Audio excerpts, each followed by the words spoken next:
How are y'all doing? Sorry, slightly delayed starting because I had to get something out, which is why you heard the Windows ding. That kind of goes along with some of the stuff I want to talk about today, and it just annoyed me. So I had to get it out so that I could save it and display it on stream. How are we doing? And Komodo, thank you again for the 18-month resub. I really appreciate it. Thank you for your generosity and for being here so early. You heard it. Setting it up. Had to get something out. Put trousers back on before starting. Who's to say I'm even wearing any kimono? Who's to say?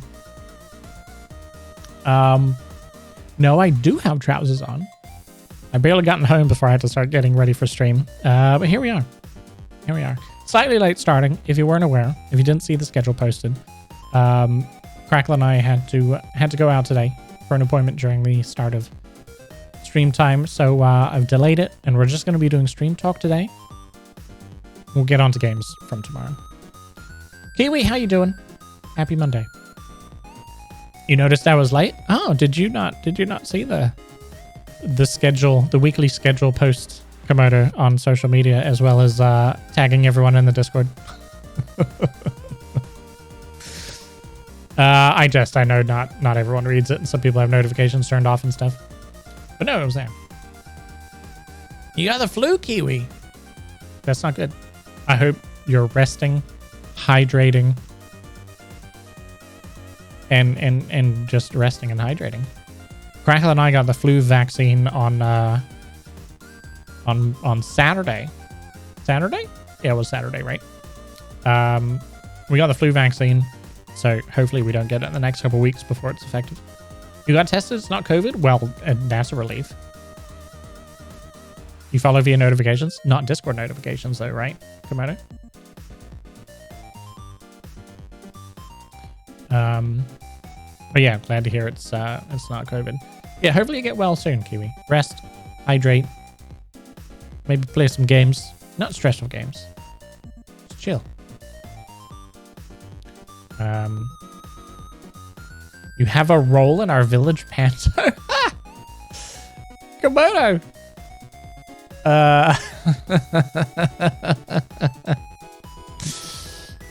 It's not the local town jester, is it? You're the dame again. My word. My word. There's so many things wrong with that, and so many things funny with that too. Pantos are comedies, right? I suppose it is now. Congrats. When does this take place? Okay, thanks. Last time you were a blonde buxom nurse. You're definitely not a blonde buxom nurse though. Might just lurk. No worries, Kiwi. No worries. Do what you gotta do to feel better. All right, hang out, rest, sleep, whatever it is. Late Jan for the performance. Okay, so quite a lead on it. Okay. Nice. Is it gonna be filmed or anything? Is there ever gonna be evidence of Komodo being a dame and a panto that we could share online and genuinely make fun of him? You realized last week you have 3 fake boob sets.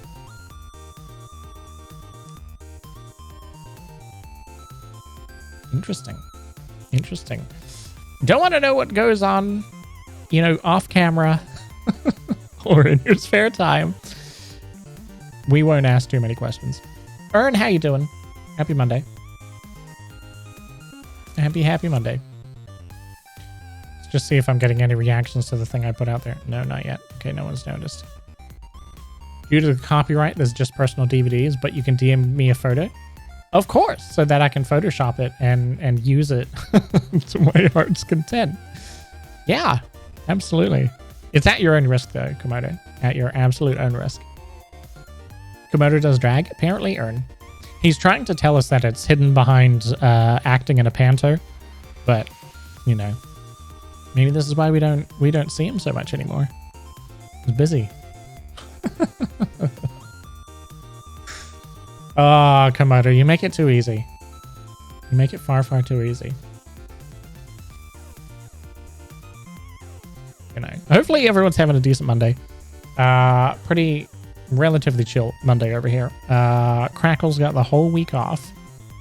And what seems to be her luck, every time she gets holidays, something happens. And it kind of like makes it not so relaxing for her. We had plans this week. We were going to go up to Sherwood Forest on Wednesday and generally just sort of like drive around places, you know, that we haven't really seen before and stuff like this. You know what happens in the UK? They have a petrol shortage. Well, it's not really a petrol shortage. There's apparently enough petrol in the country, but there's not enough drivers to get the petrol to the petrol stations. And there's like a crisis on in the country at the moment. Some petrol stations have to close because there's no petrol left, and trucks can't get there to deliver it. So it's very local trips for us only, because otherwise, like, we don't know if we'll be able to get petrol to take a long drive. So Sherwood Forest is like 4-hour drive away from us, so it's a long drive. So now we can't do that. Yeah, it's just local trips only. Yay, perfect timing. Don't share it, but you'll send me one. I can't promise anything, Komodo. I can't promise anything. He has sent it to me. He's even put it in spoiler tags. Wait, Komodo, you're not dressed up.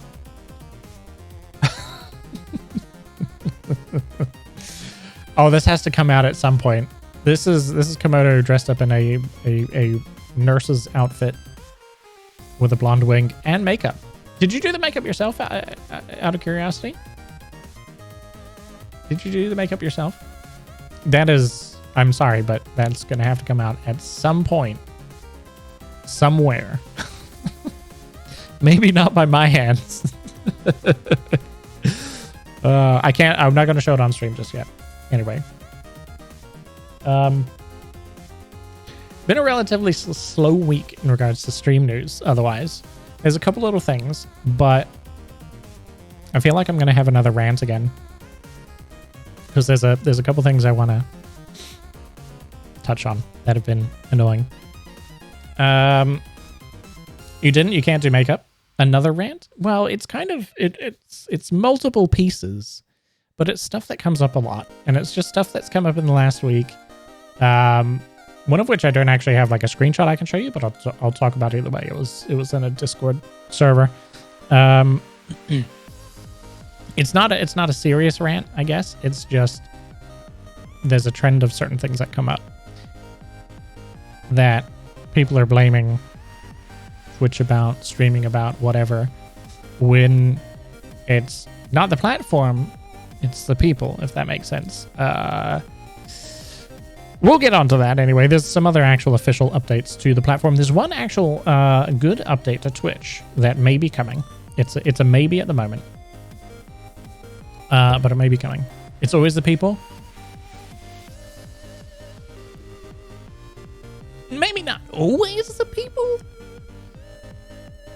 But a lot of the times it is, yes. The follow bots are back again. There seemed to be a bit of a lull in regards to them following people, but I think if you'll notice at the top left, when it comes around, the latest follower is one of the Haas accounts. I mean, it's a Ho account, but it's pretty much the Haas account ones. What is it with my channel though? I only ever get one. People get follow botted by like 200 of them at a time. There you go. HO and the classic 03012. I always like I only get one, but yet other channels are getting like 200 and stuff. What's up with my channel? Why am I immune? I feel kind of like left out. I know it's not a good thing, and people are just being followed about it all over the place. But it's like, why not me? Am I not special enough? Am I flying under the radar? You banned over 100 in Radon's channel the other night. You're not just there's automated ways of doing this, and so you don't have to do it all manually. I'm feeling left out. I am feeling a little left out. I gotta say, like, follow bot me. Mooncake, how you doing? He doesn't have a bot. You don't need a bot for it. but there are automated ways of doing it. The Commander root tools can do it.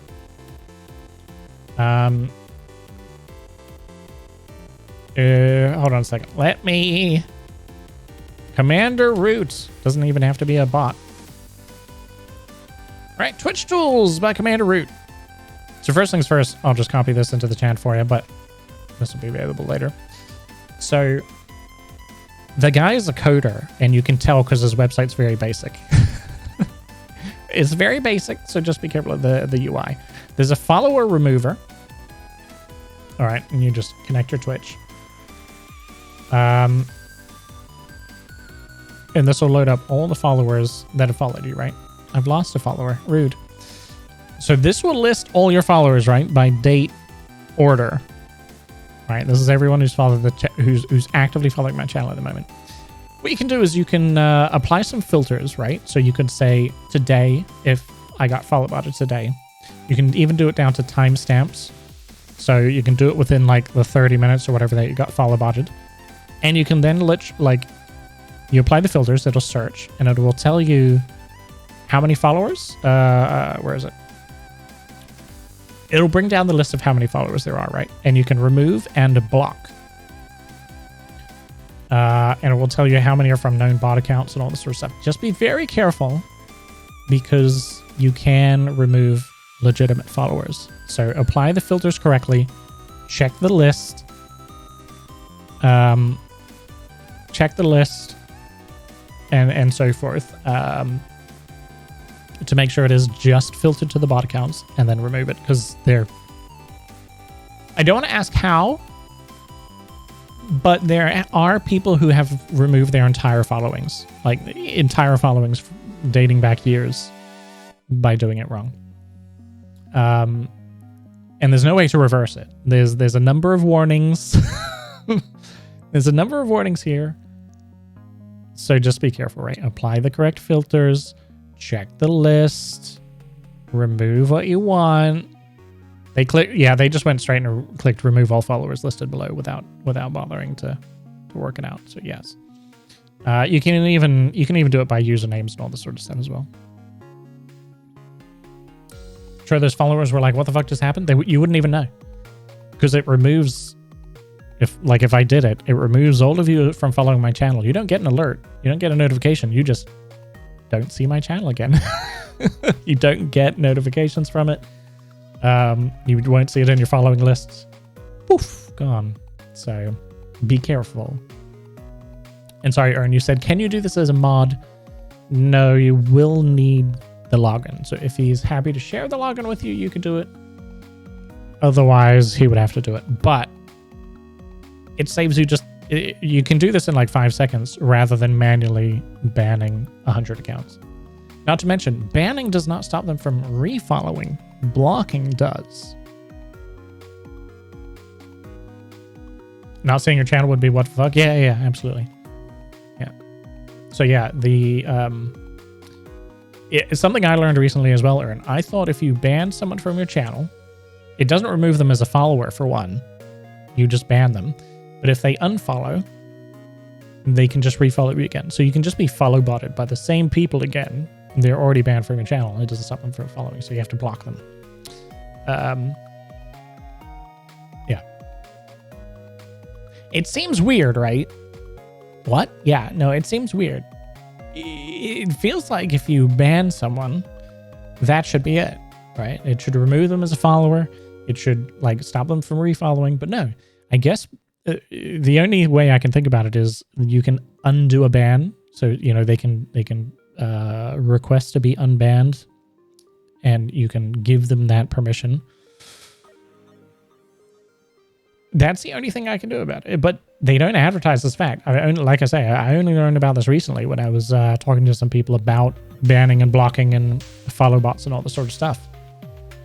So blocking is the way to stop it from coming back. Or same goes for anyone else. If there's someone you just straight up don't want to be in your community, block them. How do you block? Well, you can use this tool to do if you're doing the mass remove and block, right? The follow bot stuff. You can just use remove and block rather than just remove. Otherwise, off the top of my head, I don't think there's a command for it. I don't think there's a command for block. I think you have to go into your channel settings to do it. Banning and blocking should work the same. They should, but the only... There's a block? Okay, there you go.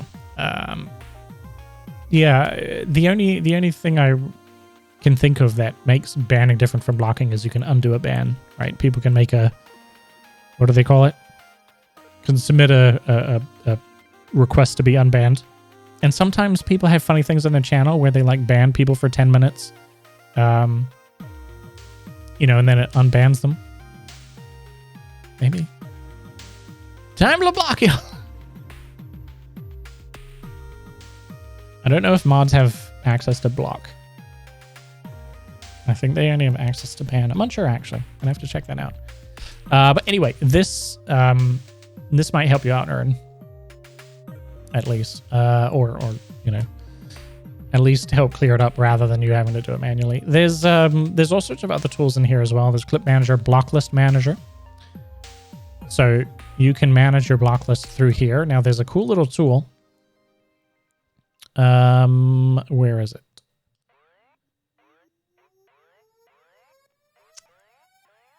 Was it in here? This is remove all. Add new blocks? Here we go. If you add new blocks, you can block known bot accounts.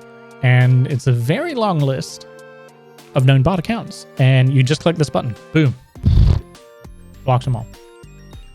It may not be everyone because people can create, you know, bot accounts pretty quickly, but that might help you out.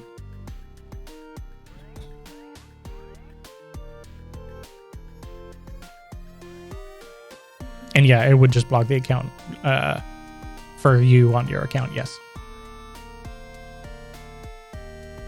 I was worried I'm going to try this out on you. Well, I'm pretty sure I have most of them. Not the block, though. It doesn't include Budspot? I don't believe so. Yeah, Budspot is back. You should be fine. Should be fine. But yeah, there you go. This one's really handy. Block known bot accounts. It'll just do half the work for you.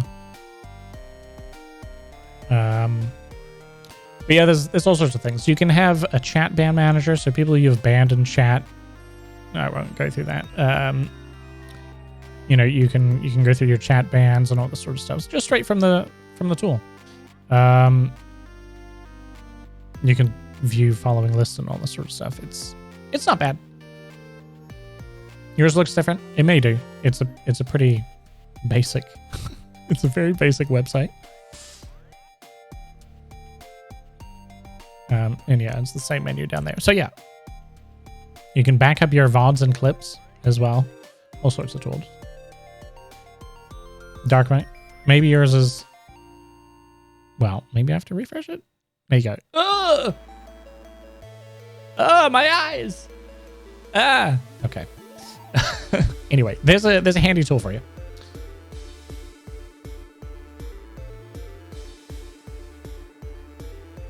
Hey, Sasson. Over 450,000 of the known bot accounts. I'm surprised it's that small. That's, well, it's probably more recent because Twitch purged, what was it, 1.4 million not too long ago or something like that. And it's only known bot accounts. Like I say, it's not going to be every bot account, but it's the ones that have probably been reported a number of times and so can be trustworthy to be bot accounts. Could help him with his VODs too, since he's backing all of his 100%. Yeah, could do. The alternative is you can straight up export them to YouTube. Some people have like a second unknown YouTube channel and they use it as an archive because it's endless and do it that way. There's a couple different ways you can do it, yeah. You spilled your coffee. It is Sasson's fault. I'll agree with that. Yeah. You better go get another one, Twitchy. It's hang up. There's a couple VOD backup stuff as well, and there's I think it's called Stream VODs, one word. It's a tool where you can back up the VOD as well as chat. So if you ever want to like keep chat as part of the VOD, it backs them all up together as well. I think it's subscription now though. When it was being tested, it was free, but I believe there might be a subscription involved. One of his viewers have been helping with archiving. Thou shalt not blame me for spilling coffee. It's funny how no one really knows that commandment, right, Assassin? It's always nice for people who don't have chat. Yeah, exactly. Or if you want to screenshot comments or whatever, yeah. Similar to the VODs of these that I put up on on Patreon. It doesn't have chat, and yeah, it can be annoying at times, so I just try and relay the information as best I can.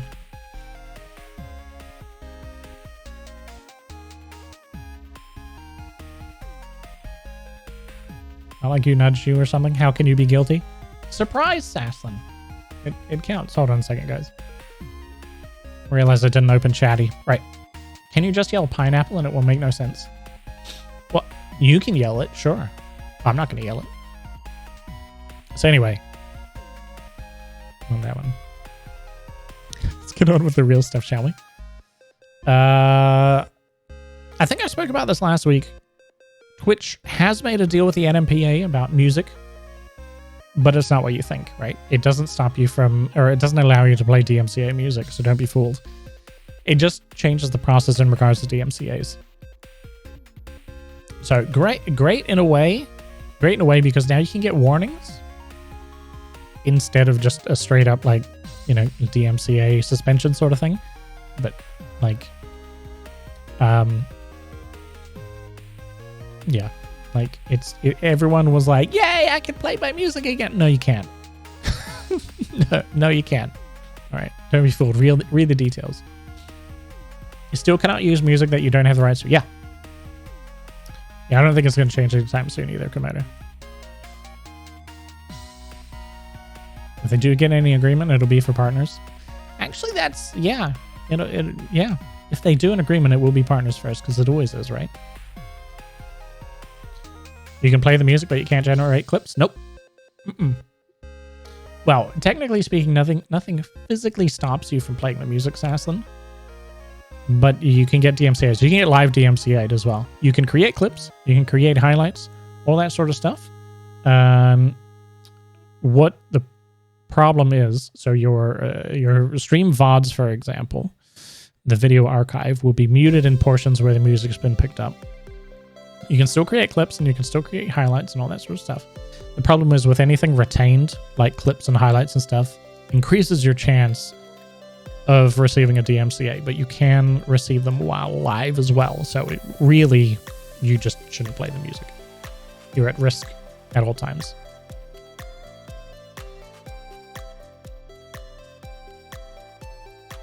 It'll stay for partners because they're the ones who make money. Yeah, majority of it, yes. Yep.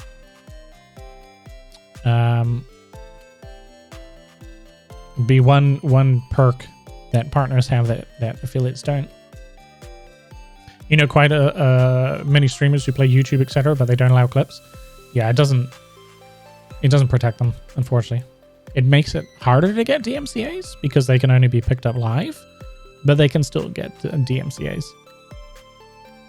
And some people stop clips from being made for different reasons as well. Yeah, don't risk your channel because of music.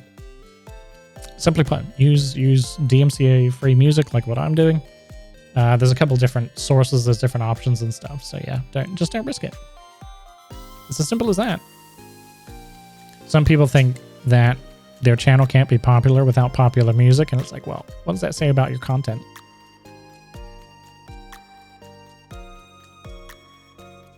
Sorry? What?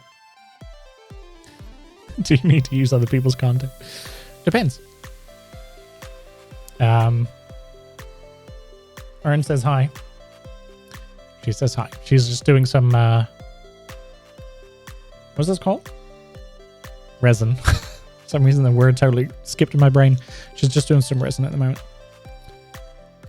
You know exactly what it says about your content? Yeah, I wasn't going to say it directly to you, Komodo, but there you go. This just came out recently. StreamElements raised $100 million to build more tools for content creators. They don't say what tools, but they're talking about Twitch, YouTube, and Facebook gaming. So it'll be interesting to see what StreamElements does, because they've got a good range of tools. Streamlabs seems to be beating them to the mark on the variety of tools, though. Streamlabs is, like, especially recently, has been churning out a bunch of new tools and stuff. Sometimes behind their paywall, sometimes not. StreamElements has not been so readily pumping out tools, but I prefer StreamElements over Streamlabs, so hopefully they come up with something cool. Whatever it is, could be a help. You were sad to get our stream notifications over the weekend? Crackles, you mean? Because you wake up and they're timestamped at like 3 a.m. Sorry, Aaron.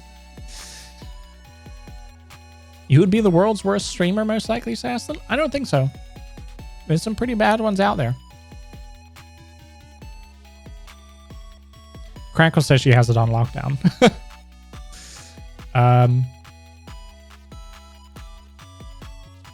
StreamElements is always the latest OBS, which helps. Well, StreamElements doesn't have an OBS commander. They just have a plugin. The OBS Live, which is StreamElements' version of OBS, it's just a plugin on top of normal OBS Studio.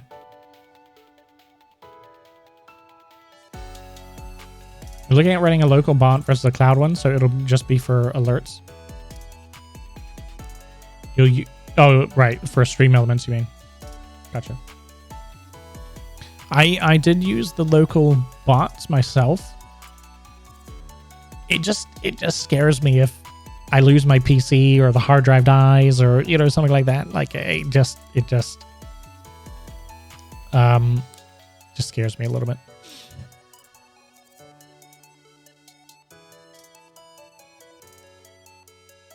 Just a second. Crackle, like, smacking around the house. If you play something intensely, let's say tanks, you'll focus on the game and you can't speak at the same time, which is bad if you stream. When you look at some of the top tier streamers, Sasson, that's the case. Trying to remember his name at the moment. Sacriel, for example, one of the biggest UK streamers. He plays Tarkov, which is like you have to concentrate in the game. A lot of the, you know, high intensity first person shooters and stuff like that, you've got to focus, and that's what they'll do, is they'll focus, and chat will just talk amongst themselves, and when he's finished his round, then he'll talk to chat.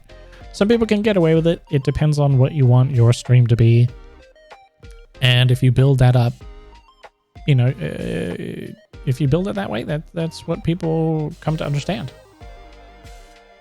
Sam, how you doing? Psalms is often running older versions. Yes, that's very true, Komodo. You have no idea how to troubleshoot it for people? The only way you troubleshoot Streamlabs OBS is you uninstall it and install OBS Studio. Sorry, just catching up chat. Streamlabs doesn't have a full API for widespread integration. Ah, right. Okay, gotcha. Makes sense. Used to be very bad at always talking, and you learn over time. Yeah, you learn it. You saw what I was like when I was playing tanks. It's fine. I got used to it. Still got good too. I got to fix that setting. Which setting is this? Oh, the auto mod. Okay, let me do it now. I don't even remember turning auto mod on. Better than offering public nudity in exchange of not speaking. Yeah, I suppose. Let me see if I can find auto mod. Moderation. Auto mod. I have it on the lowest setting. I have it on the... Oh, I think I know which one you mean, though. Words, right? Right, Ern? Yeah. Okay, hold on.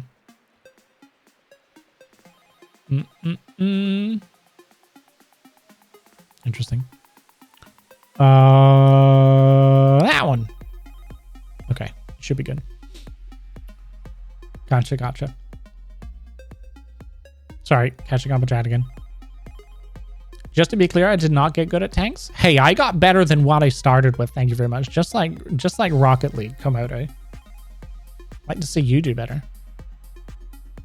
You got embarrassed bringing people to watch me for an extra hour due to my poor tank performance. That's not why you rated me at all. You rated me to try and keep me up late. I got better, not good. Subjective definition. Thank you very much. Very subjective definition of what good is. Good is better than what I started at, right? So yeah, it's perfectly fine.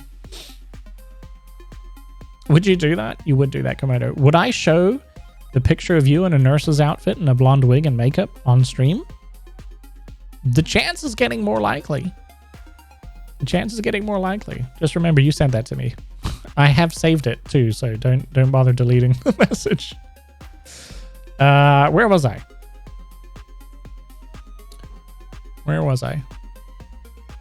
That's copyright only Moto fans.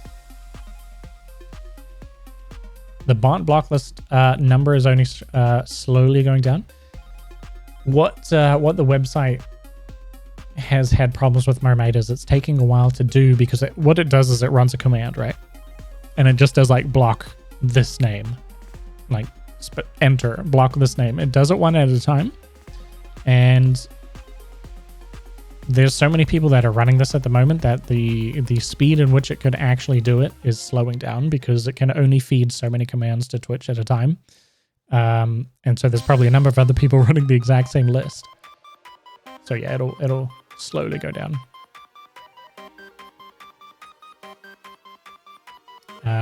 So anyway,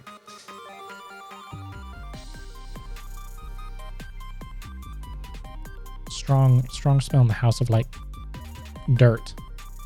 It's been raining outside.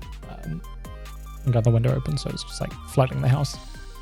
YouTube, I've said it a number of times. YouTube is adding a huge amount of like new features to it, trying to bring it up to similar standard to what Twitch is. They've now got membership streaks. Membership being your monthly subscription to a channel, not the free subscription, the paid subscription. So it's like your sub anniversary on YouTube. So that's a new little tool. There's a little video here demonstrating it. It's exactly the same as your sub anniversary on Twitch, ultimately. YouTube didn't have it. Now it does. And YouTube is continuously just trying to bring themselves up to par with Twitch chat currently at the moment. You thought you're not allowed to show cleavage now? There are certain rules behind it, right? There are certain rules behind what you can and can't show.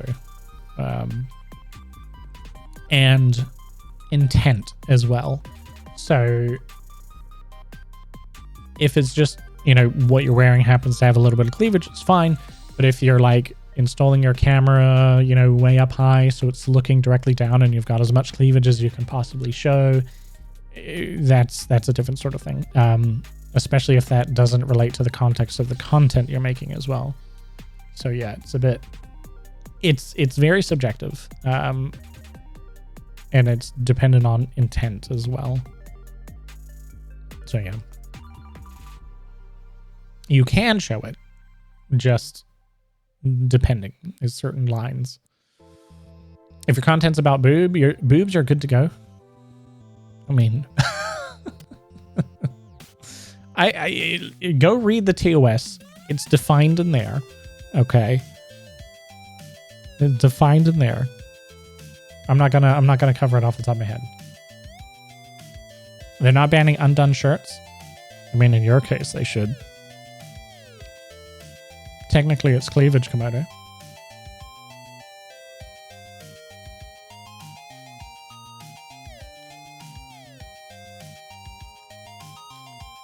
Technically, they should. Well, yes. So, men are kind of kept to the similar standards, right? Men can't have a topless stream without context, right? If they're doing like a workout stream or they're at the beach or something, and men can be topless. But just if I was gaming and I didn't have a shirt on, 1, you'd be blind, but 2, it doesn't relate to the content that I'm making on stream, and so I would be done for TOS as well.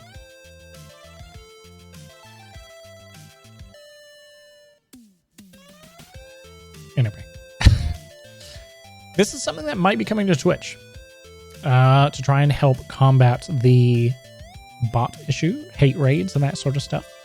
This isn't out yet, but this is a mock-up, and it's new safety settings, chat verification, with all sorts of different levels and stuff that you can have in your own channel, specific channel, right? So chatters will have to have email verification, and you can say all chatters, you can say just some chatters. So first ones in the chat or chat without a verified email must have accounts older than, 1 week, 1 day, 1 month, whatever. Chatters without verified email must have followed for more than a day or week, whatever you set. Or no one has to have email verification. Phone verification. So currently we have email verification, right, available, but it's all or nothing. It's just a tick box. Everyone in the channel has to have email verification, which I have turned on at the moment, or no one has to have email verification. Whereas now we can do different levels of it.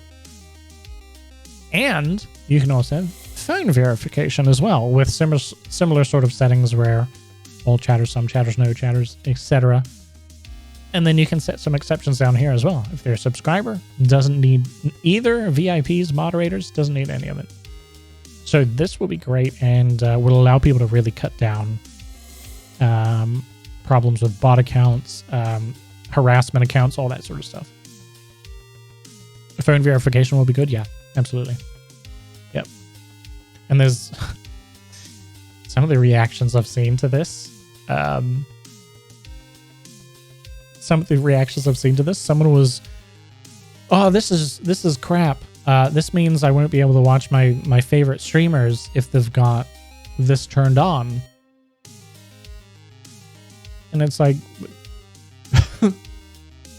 sorry, but if the channel that you're watching feels unsafe and wants to have higher security measures on it, then that's your problem if you choose not to have email or phone verification. Like, it's not and it's not the platform's fault. The platform's trying to protect people, which is what people are demanding.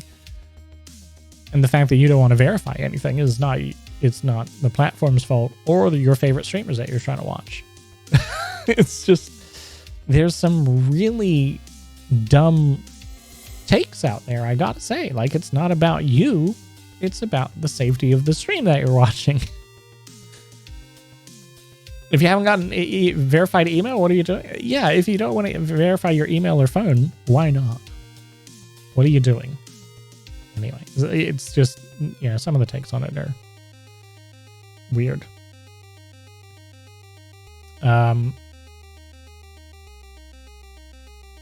Streamlabs, as I was saying before, Streamlabs is chucking out, updates all the time. They've now got this rewards for Streamlabs charity.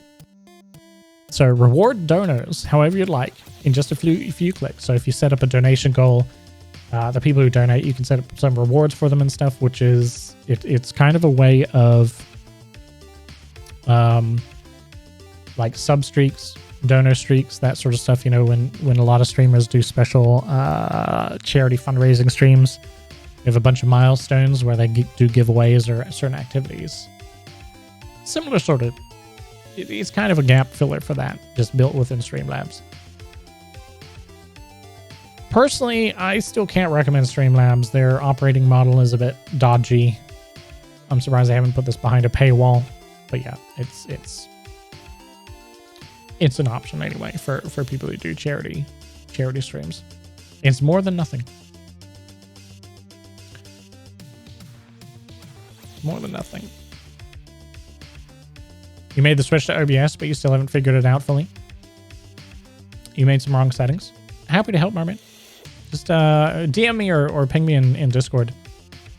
And happy to try and help with it. Probably the accounts of the 12-year-olds getting upset they won't be able to shitpost anymore because their mum or dad only does the basic account registration. Maybe. Probably CJ. But that's just it, is when they say oh, I won't be able to watch my favorite streamer, well, that's on you. That's not a problem with your favorite streamer on the platform. They're trying to protect themselves. The auto switcher's not doing what you want? Gotcha. Gotcha. I have heard the auto switcher's a little... Not sure if that's an OBS problem or what.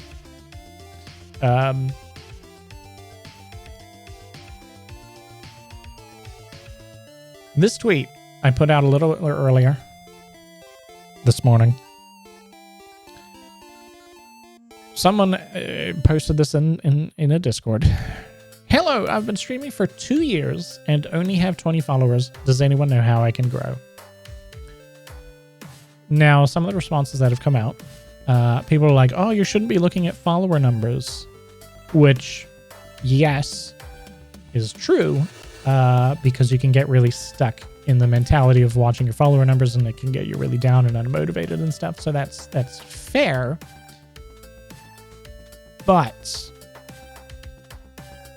this also highlights a problem, right? If you only have 20 followers after 2 years of streaming, when I say it highlights a problem, if you're looking at taking streaming seriously, now this person's asking how to grow, so clearly they want to grow their channel. They haven't specifically said why.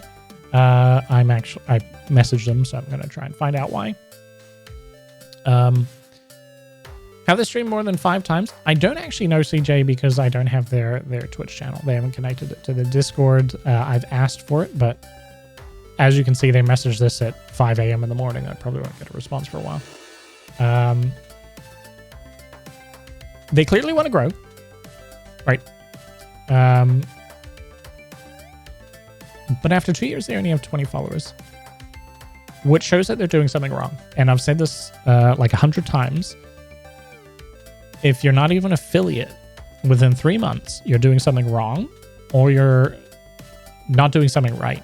It's pretty much, or you're not doing something at all. Sorry. You're doing something wrong, or you're not doing something at all, which seems to be the case for this person. 2 years. 2 years. But yeah, CJ, 20 followers after 2 years. You see a lot of people who just start streaming when they're playing, but they're not interactive at all. Yes, Mermaid, yeah. So many people link their Twitch account to their Discord, then change their Twitch name, and boom, never link it again. Yes, unfortunately there are, yes. But no, in this particular instance, they haven't connected it, so I haven't got it yet. But they're not doing something, or they're doing something wrong, right? And so, like the stream title is how long can you stream without any growth, realistically, without becoming completely discouraged?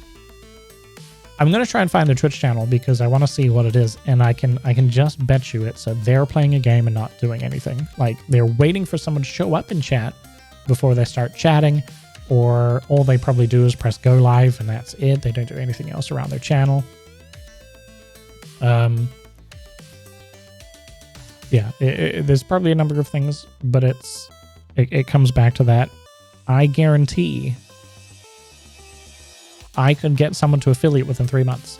Like, if they followed some basic advice, they would make it to affiliate in 3 months. And affiliate isn't necessarily this person's goal, but they're clearly under affiliate, right? They haven't even hit that mark yet. Affiliate can't be lower. Cannot be lower. And people are still not hitting it after 2 years. Does this person even go into Twitch chats? Probably not. I'm waiting to see. This is literally all the information I have on them at the moment, but it was just the statement of 2 years and 20 followers. It's pretty bad. And it will lead into further stuff. How many viewers or subscribers? It is 50 followers, and it is 3 average viewers, Assassin. There's a certain amount of time you need as well, but it's very minimal. It's like 12 hours a month or something like that.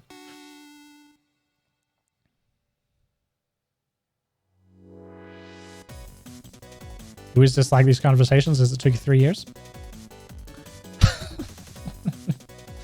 I'm not gonna comment, commenter. Again, not doing something right or not doing something at all. Let me just hold on a second. Let me just dig it up. Let me make sure, because I asked them to connect their Twitch account. Bear with me a moment. It was here, I believe. It was here.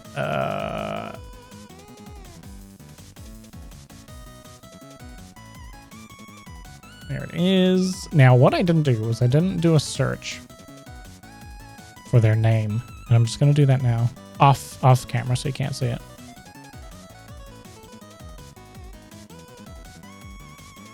I have a feeling they haven't. I don't think they've connected anything. Thank you for the alert, Komodo. It took you 18 months before you got Discord. That could be it. I don't think that's them. No, I don't. They haven't connected their accounts. And I've just searched. Oh, wait. They have since done so. They have since done so. So let me search. I can't do this on stream, though. I'm sorry, because I don't want to out them. Okay, let's take a quick look. If I got permission from them, I would. But in the last 30 days, they have streamed once. Okay. Let's expand that. 90 days. Okay. They've streamed 4 times in 90 days. All of it has been Apex Legends. The longest stream was 4.2 hours. The rest was, then there was a 1.9 hours, and then it's like 1 hour. Sorry. Already we can see the problem.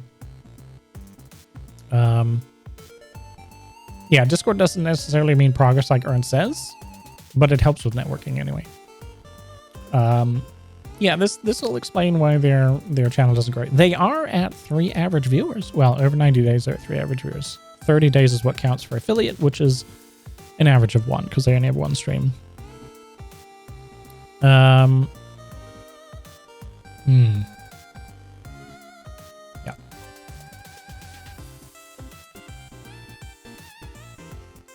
Can ultimately see why.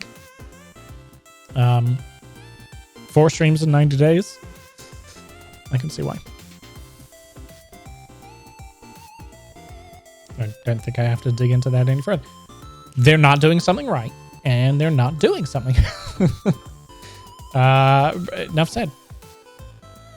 Enough said. Very, very self-explanatory. I'm just going to go to their actual channel itself and take a quick squiz at their channel.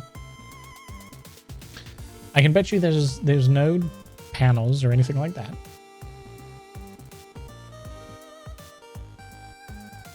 No. No panels. Their little about section where you can like put a little bit of a blurb about yourself says hi. That's it. There's no schedule, as we can tell. They're not even saving their VODs. Their most recent stream was within VOD capture time. They're not saving their VODs. So they're pretty much not doing anything to help their stream. Is progress that they connected their Twitch account and Discord when someone told them to? True. They haven't bothered replying to anything though. Question is, do one want to intervene there? I know help is great, but babysitting is hard. In my mind, Sam, I'll give them some pointers, but I'm not going to babysit people. If people wanted to be babysit through the process of growing their channel, they would have to pay me for that. Simply put.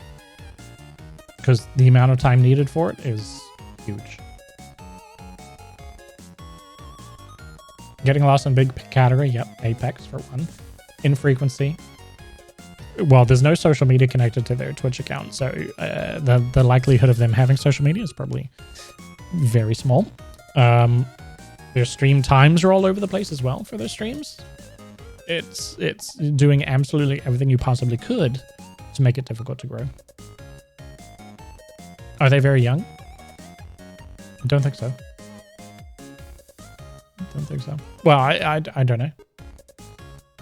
I think it says 22. Where does it say that? I don't think so. They have 22 followers. Yeah, it's doing absolutely everything possible. And this goes back to... So we have some resources in the Discord, sorry, where they are, which they haven't found, which is on his small profile. It's 22 followers. The Discord where they posted this, there's information in the channel pinned, and they haven't found that. And this goes back to things I've said before, where you need to educate yourself and learn this stuff. You can't have this just fed to you, because the advice that I give someone is going to differ from the advice someone else gives them, differing from the advice that someone else is going to give them. Everyone's going to have their own particular viewpoint in the advice they give to a streamer. And the best streamers are going to take all of that advice and find out what works for them and what doesn't, because obviously what worked for someone isn't necessarily going to work for them. And that's part of the process. And as both Sam and I, Sam is from Discord that I'm in as well, and we had someone earlier today who was just asking a million questions, and it was like step by step by step. How do I do this? Where do I do this? What do I do? How do I do? Where do I? You know, just every step by step thing. And while he was polite about it, don't get me wrong, which was a nice change, you can't be force fed this stuff. Learn it. There's a billion like materials out there to teach you this stuff or answer the questions. But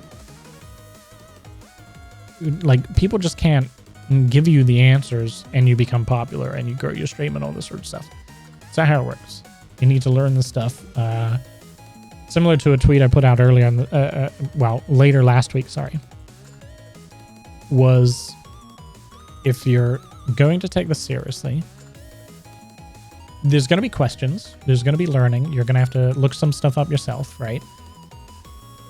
To help you educate yourself, as well as help people you're asking questions to, where you're looking for advice or answers. Learn the correct terminology in the space where you're working, because if you're asking questions to someone without using the correct terminology, it causes a lot of confusion with the people trying to help you, and causes a lot of delays trying to figure out what you're talking about before you can actually get to the answers. 2 seconds.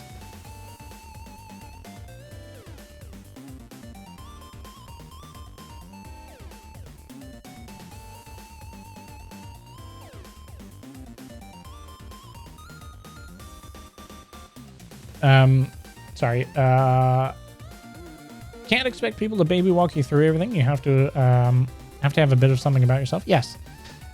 And where was I going about this? The terminology. Had someone ask for help in OBS, but you have scenes, you have sources, and all this sort of stuff, right? And they're asking for this particular technical help in OBS, and they're like, "Oh, this isn't working when I'm in my in-game." And it just took a long time to be like, "What is your in-game? What are you talking about? Like, where are we? Okay, we're in OBS. Your in-game must be your scene." And just from a person trying to help, it took a long time to just try and peel this information out of the person because they're not using the right terminology. And that's where what I mean in, if you're taking this seriously and you really want to grow this and stuff and you're asking for help, learn the terminology. Obviously, you're not going to learn it immediately, but again, there's a billion resources out there to try and learn it. There's video tutorials that will teach you it, all this sort of stuff. It helps you in actually searching for the answers that you want, because if you have the right terminology, you know what to search. Whereas, what do I do in my in-game is not going to get you the results that you want. So that's where the terminology helps. And then if you ask someone a question, they'll know exactly what you're talking about, can give you the answer very quickly. Sounds like a bad idea to try and become a successful streamer by blindly copying other streamers. You can, of course, learn many things from others, but some things you just have to learn by trying them yourself. Yes, absolutely. I've spoken about this a number of times, and yes, it's the general advice not to copy other streamers, because each stream is very individual to the streamer, right? How they do content, how they play the game, how they deliver their content, and just their personality itself. Each stream is individual. If you try and copy someone, you won't be successful because what you're trying has already been done somewhere else. The original is better, will always be better, and you're just copying someone. So it's not going to be any good. As well as what you're copying may not work for you. You might not have the right personality, and you'll always just be a copy. Especially if, say, you might grow a little bit. What happens when you two meet, or you get a follower that goes between channels? They'll suddenly realize, oh, they're just a copy. Like, it's not going to do you well. It's very obvious when people do copy. There are some streamers I know who recently took some alerts and sound effects and stuff that are known from a very popular streamer's stream. And the first time I heard them in the smaller stream that I know, it was just like, you just straight up ripped them from that other channel. And now you look really bad because you're directly copying a channel that was popular with these alerts and stuff. And it doesn't seem as genuine in your channel. Like, yes, it was funny over there because it's come from the community and it's grown and, it's become part of the culture there. And you've just tried to, like, squish it into yours because you've seen it works really well over there. And it's just makes me cringe every time. It makes me cringe every time. Sorry, just going back on chat. Can't expect people to baby walk you. Yeah. For kids around 10, it's hard to find support. The parents can't.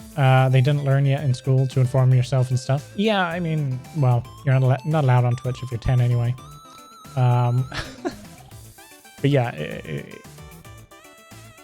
I actually did a whole segment in a stream talk way back of, like, learn to learn is the best way I can describe it. Is you need to learn how to research this stuff yourself. You need to learn how to figure stuff out technically, content-wise, all this sort of stuff.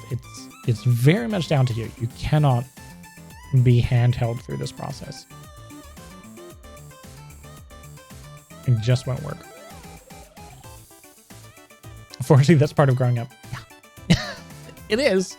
There are some really successful, very young streamers, and they've learned this stuff. But there are so many that are just like, tell me the answer. And they get shitty when they don't get it. Anyway. So yeah, this is... we figured this out already, right? When he does actually respond, I can give him like 5 points. It's down to them. As we said earlier in the stream, it's literally down to them. It's not the platform. Down to them. This is what I put out just at the start of the stream. This is why I was a little late switching over from the starting soon screen. This was a tweet, right? Just a reminder, Twitch has a minimum you have to reach to receive a payout. I've actually never gotten a payout. A better way of supporting me, the person speaking, that I'll actually see is subbing on Coffee. Same price, and you get some incentives depending on the tier with a link to their Coffee, right?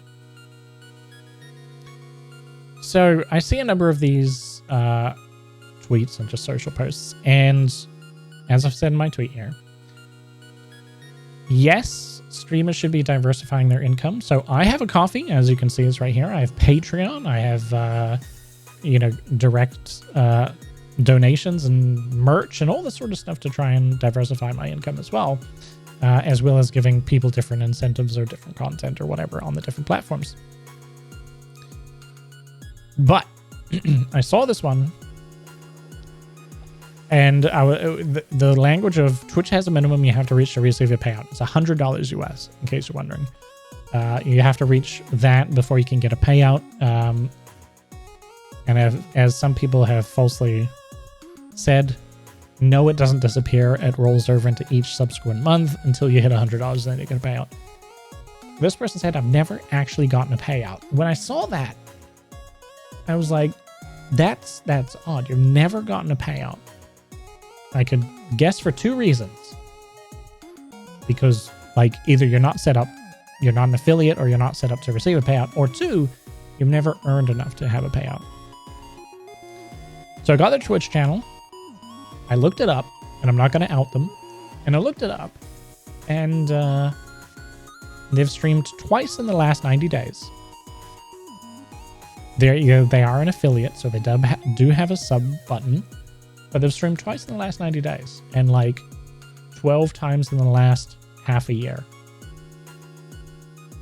So, as I said in my tweet, this kind of language annoys me a little bit, right?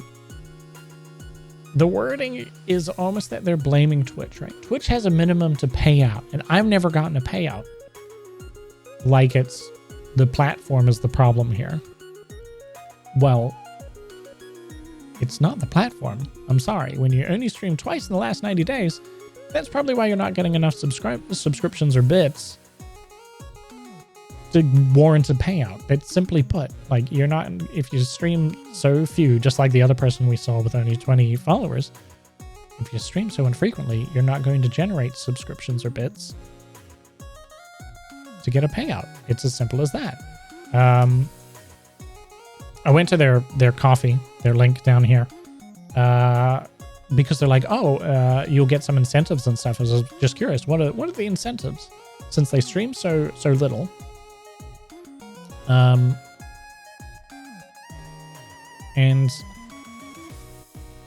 there's not really that much.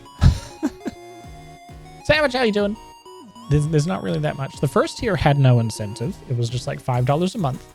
Second tier was like $10 a month, and it was you get access to their fan house. You get a free sub to their fan house, which, as far as I'm aware, there's no indication as to what that content is. And then the third tier was free sub to the fan house and a monthly Discord call. But they don't have that much content, so it's just it confuses me. It confuses me. There's not much to offer here, and you're saying, oh, Twitch isn't paying me out, so go to this other platform to pay me out. It's kind of fucked up that Twitch just keeps money intended for you, though. They do that, though, Earn, because they pay for payouts, right?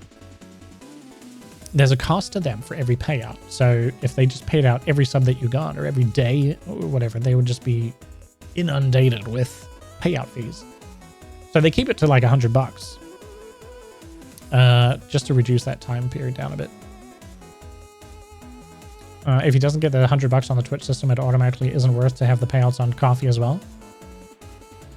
It just means that they're not generating enough to get a payout, or never have generated enough to warrant it. Whereas coffee is not going to change that. They're just going to get smaller increments. Paying in Twitch, it's a weird system. Bless you. For what, Savage? Just for subs and stuff? Free sub to fan house, yeah. Which, as I said, there was no indication as to what that content on the fan house is, so the free sub might not mean anything. Did you hear that, Ern? So yeah, it was just you got paid 50 odd in like November last year, then got paid 40 odd last month.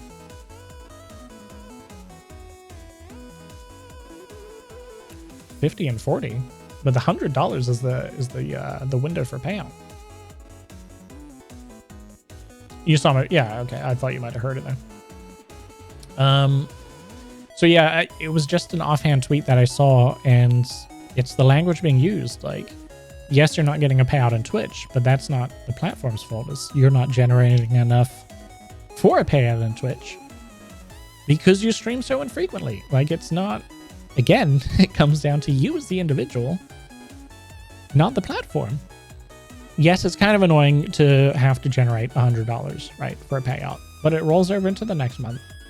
And this person's been streaming for over a year and they still haven't generated enough for that. So it's a bit... Can't blame the platform for it. It's a weird system for new affiliates. It matches with a lot of other platforms though. So yeah, this is just... I haven't looked at the responses I've got from it. I'm sure some people won't agree with me. I've just had a response about the follower one. If you have 20 followers in 2 years, maybe you should find a new hobby. Consistency is necessary. It's one of, yeah, it's almost a necessity. Consistency to get anywhere. Something I was going to refer to was Devin Nash's video, which I brought up last stream. The video he did about the 7 success secrets to become a top 1% streamer. I mean, they're not secrets, but number one, consistency. Grow your channel, make your channel successful, or content, right? Any type of content you're doing, whether it be TikTok, Instagram, YouTube, or whatever, consistency. Number one fundamental aspect that you need to grow as well as generate income is consistency. As he said here, incredibly, painfully consistent. That's it, right? Go with that first. That's your main thing. And if you're curious about the video, there it is in chat.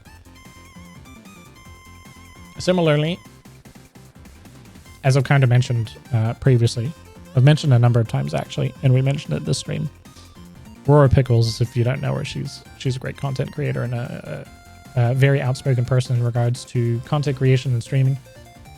Did this tweet, which I thought was rather poignant. There's 2 types of people that ask for advice. The ones ready to be realistic and make changes, and those that come to be told what they want to hear. Unfortunately, it seems the second category is far outweighs the first. Far outweighs the first. I see it in the Discords that I'm in to help streamers. Majority of them are younger, but some of them are not necessarily younger. They ask for advice. You spend the time giving them the advice, and you can be as courteous as you want, be as helpful as you want, provide as much information as you want. But if it's not what they want to hear, or if it's not an affirmation that what they're currently doing is correct, they shut you out, or they dismiss it, or they get hostile.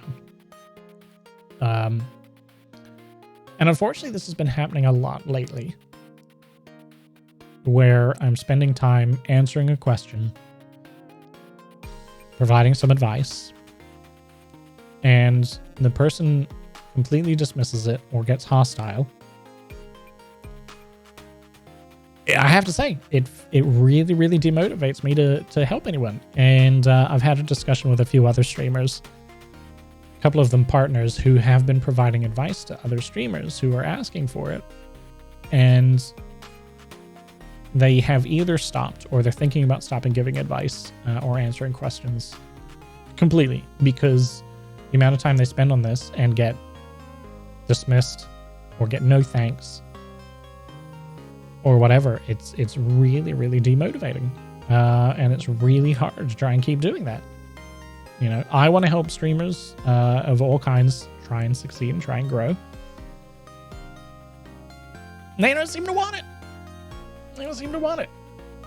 The amount of streamers that will actually take advice, take feedback, take help, and actually go, okay, you don't have to implement it all, by the way. I'm not saying that. Like, whatever I tell you, you don't have to follow word for word. I always tell people, what works for me doesn't necessarily work from you, but just take from it what you can or what you want, and use from it what you want. A little courtesy goes a long way too. The amount of people who just respond with K, and that's it. You never hear anything from them again. And just the letter K. Not okay, just K. That's it. or they just block you or something. Yeah, it's really, really demotivating. But this was a very poignant tweet from Aurora. And like I say, that second category,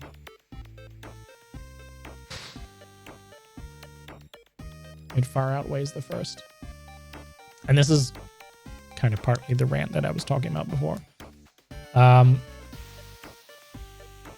You know, as I stated before, streaming is very much, you need to learn, teach yourself, look up heaps of resources, ask questions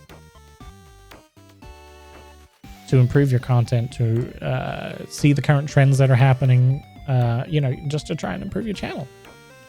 Or if you're having a problem, to answer, you know, to find the solution, or ask someone and find the answer and so forth. But if you're not going to listen, why bother? Simply put, why bother? So yeah, mini rant.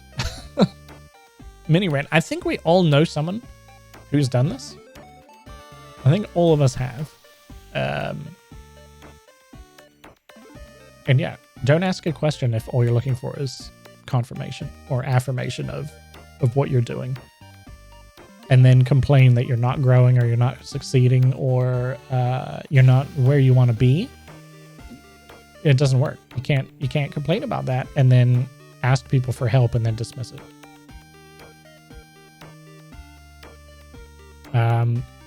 So I had these YouTube videos. So in a line with, you know, how do I grow my channel? Asking for advice and all this sort of stuff. I had these YouTube videos, right? So there's Devin Nash's 7 success secrets to become a top 1% streamer. You don't necessarily, like, these are not the only things to make yourself a top 1% streamer. But these, for anyone starting streaming, for anyone who wants to look at growth, these are all very important tips. It may not get you to 1%. That's, a lot of that's going to be down to you. Consistency, create without focusing on quality, posting on other platforms, not just YouTube. All this sort of stuff, very, very, very helpful. There's a couple other videos. There's gaming careers. Now, this goes back to 2018, but it's actually relevant. The real reasons you're struggling on Twitch. Another gaming careers one. 100 tips in 10 minutes to improve your Twitch stream. I don't agree with them all, but there's definitely a variety in there that will help you. And one from Alpha Gaming, how to really go from 0 to 1,000 Twitch viewers. Biggest, this was luckily a quote on stream. Observe and learn. Here we go. What does that say? Observe and learn. It goes back to, you know, what I say in that you have to teach yourself. You have to learn. Thought you weren't allowed to post on YouTube if you're affiliate? Yeah, absolutely can. Absolutely can. Even as a partner, you can. The rule with affiliates is, like your VODs, for example. Well, you can't live stream at the same time. You can't live stream at the same time on any other platform with Twitch. Twitch has got an exclusivity clause, so you can't live stream on Twitch as well as another channel at the same time. But you could stream on Twitch one day and the next day stream on YouTube, or stream later that day on YouTube separately. Perfectly fine to do that. With your Twitch VODs, there's like this 24-hour clause where if you live stream on Twitch, you need to wait 24 hours before you put the VOD up on YouTube or any other platform. With the 24-hour clause, I don't know anyone who's actually stuck by that, or that Twitch has actually enforced that. So a lot of people put their VODs directly up on YouTube immediately. You know, they put the clause there. I don't know if anyone's actually been pinged on it. One little quirk you wonder about: if you stream on Twitch, take a clip, then use that clip on a future stream. On a future stream on another platform. Technically, it's now non-inclusive as more than 24 hours after the original broadcast. Correct. Yep. Oh, back on Twitch? You stream on Twitch, take a clip, then use that clip on a future stream on Twitch. There's no issue with that. There's no issue with that. And it's your own clip as well, so you're not rebroadcasting someone else's content. Yeah. There's no issue with that. There's no restriction with using your own content again on Twitch whatsoever. If you've uploaded it to YouTube, no. Especially if it's your own content, it's not going to be a problem. Strawberry, how you doing? Happy Monday. No. Highly unlikely there would be a problem with it. Can't retroactively apply exclusivity? No. There's also, well, the 24-hour things, yeah, it's part of the exclusivity clause, actually. But, yeah,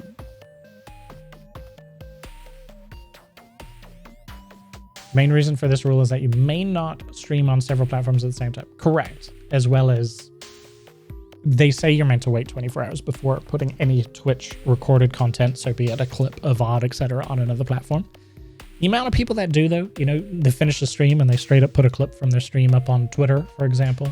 Technically speaking, that breaks that clause. Have I ever seen anyone get pinged for that? No. Live streaming, yes. At the same time on multiple platforms, yes. If you want to live stream to multiple platforms, you will have to not become an affiliate. So you can do it if you're not an affiliate and not a partner. You can stream to multiple platforms all you want. It's just from the affiliate stage onwards.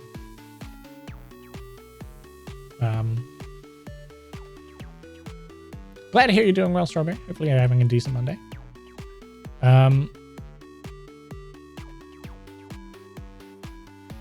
But yeah, if you take a clip from your stream, put it on YouTube, I mean, it's your own content. Yeah, it'll be fine to use the next day. 24-hour thing was to prevent someone putting a 5-minute delay on their dual stream. Maybe. I don't know. They don't specify, obviously, but Twitch likes everything to be on their platform.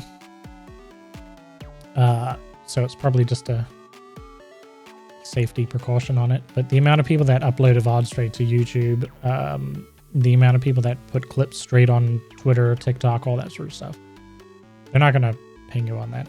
It's mainly the live stream one that they ping people on. And they'd never go the way of full exclusivity on just their platform. Like, you can't put it on any other platform. There'd be one way to destroy your platform. No one would ever come back to Twitch. There are still people that dual stream, though, as well. There are still people that like affiliates that dual stream to other platforms. And it's just they'll get pinged eventually. Yeah, if you have to eventually actually go early. What does it say eventually? What a pity, Kimono. What a pity. You got to do some actual work, right? So yeah, Jamie, you'll be perfectly fine. You'll be perfectly fine. And I mean, you're putting a clip on YouTube, fine. I think all Twitch would care about was how long you're waiting to put the clip. And then, like, actually using a clip from YouTube of your own content on stream, you'll be fine. You'll be fine. You have to do some... I didn't say you have to do some actual work, Jamie. Just come over. Need to pick up a prescription? Fair enough. They're not after a streamer with a few hundred views. They focus the streamer bringing in the money. Nope. They will ping you at any size on that, actually. You're meant to be doing actual work? Oh, I said that you don't have to, Jamie, so you can tell your boss that you don't need to. I gave permission. But yeah, Sam, I've seen channels that have been pinged for it. Various sizes. Yeah. The whole attitude that Twitch only cares about the channels who make money. Sorry, it's not the case. They will ping any channel. You have zero actual work to do right now? Well, that's nice, Ern. That's nice. Can we swap places? Because I'm going to have to edit this VOD for Patreon after this stream. I think I've got a podcast to edit this afternoon, actually. And I've also got a YouTube video to edit as well, along with everything else that needs to be done. I've got to cook dinner directly after the stream as well. How am I going to get everything done?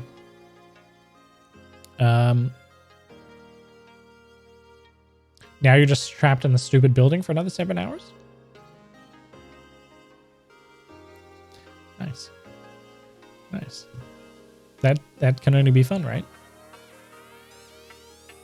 Maybe you're texting Discord about being lazy? Yes. Let me just go back.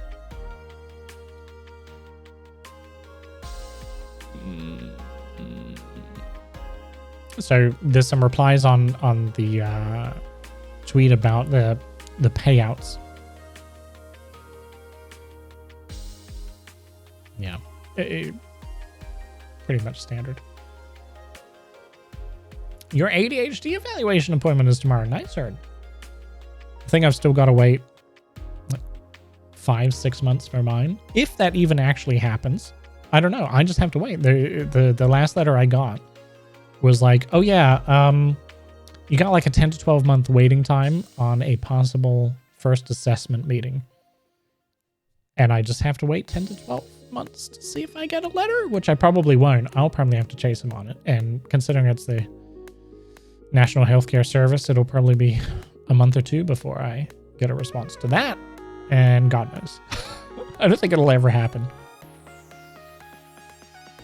Ever. Unless I pay private, and then it's about £300 a pop. Just checking to see if I've gotten any other responses to the other messages. Someone's take, I've been streaming for 2 years and only 20 followers, right? Someone's response to this was like, oh, you shouldn't be worried about follower count. It doesn't mean anything. Now, while I agree with that statement, that you shouldn't be worrying about your follower count, the statement is indicative of a problem, right? They only have 20 followers after 2 years. It's not so much they're worried about their follower count, they just want growth as well. They're not saying, why don't I have 1,000 followers, or how do I get 1,000 followers? They just want to grow more than 20 after 2 years, which shows there's a literal problem. And that's what I said, was, yes, you don't have to worry about the number itself, but you're not growing. So they've come back. Sure, doing some basics will get more followers. Is just, I don't think that's the lens new creators should be looking through. It's like someone asking how to be famous, but you ask them why they want to be famous, and you usually get a better objective.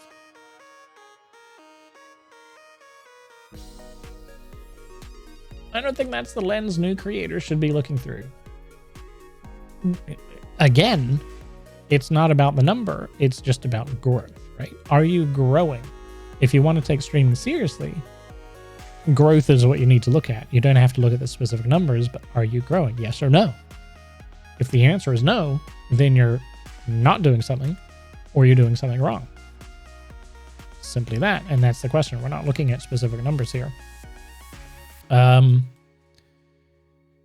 For example, if they want more followers because they actually want to quit their job and work from home, then the answer might be to cut down on expenses so their goal distance is cut in half and get YouTube views to 100 to 200K a month. More followers wouldn't solve that problem.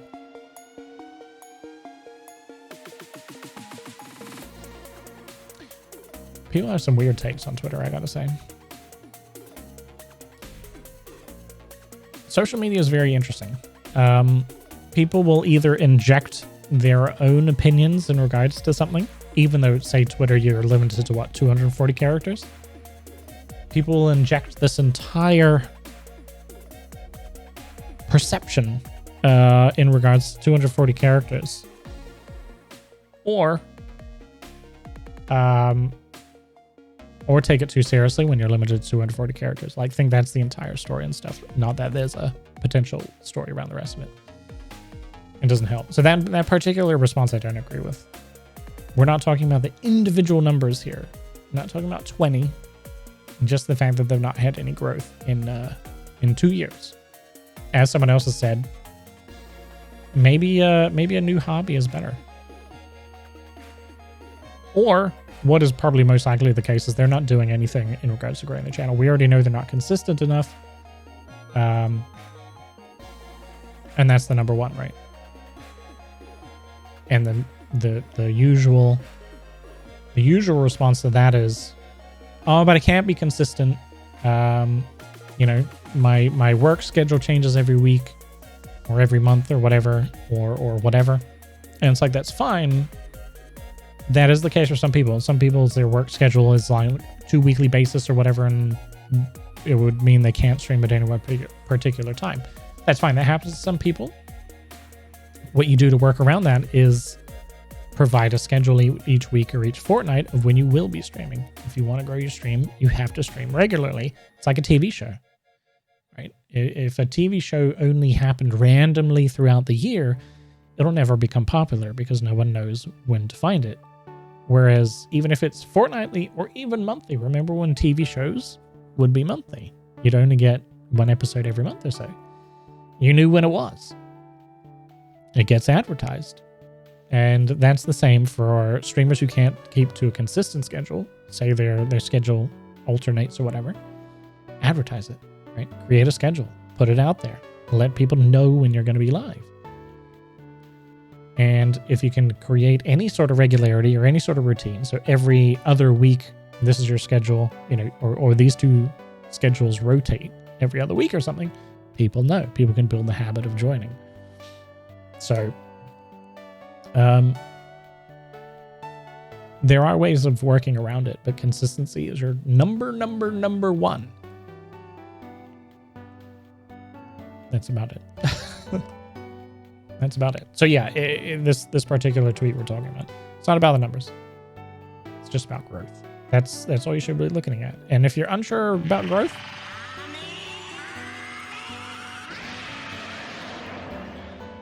Mr. Dutch Lion coming in with that raid. Welcome everyone. How we all doing? How we all doing? How was the stream? What were we working on today? Let me do a bit of a shout out because I think Twitchy's AFK. Oh, there it is. Ooh, Medieval Dynasty. I'm actually interested in this one. How is it? Well, what's your, is this the first time playing it, Dutch? But welcome on, Raiders. How you doing? Hopefully you're having a decent Monday. Hopefully you had a lovely time over at Dutch's stream. A Kiwi. Yes. I don't sound like it though, but yes, I am originally a Kiwi. Oh, you're baking a pie, Twitchy. Oh, this is the pie that you were talking about, right? How's it going? How's it going? I think you might have to share a photo when it's done. Kind of. Yeah, kind of. How is Medieval Dynasty, Dutch? I'm quite interested in this game, actually, after watching it. What kind of pie? No photos? Definite photos. Medieval Dynasty, was this just released? Or was this in beta or early access or something?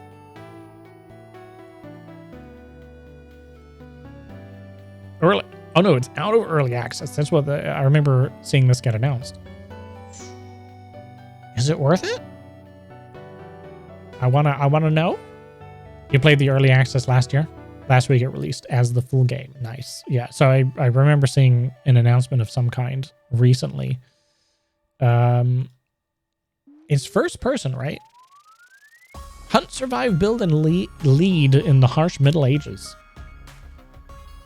Create your own medieval dynasty and ensure its long-lasting prosperity or die trying. Quite interesting. Would you recommend it? It's got mostly positive reviews. First but third person coming Q4. Okay. Okay. I mean, the screenshots look really nice, but that's never enough, you know. 100% you'd recommend? I do like these type of games. I'm getting more into the survival type games as time goes on. Multiplayer? Taking a look on the website. Single player. Oh, okay. It's not really a full game release.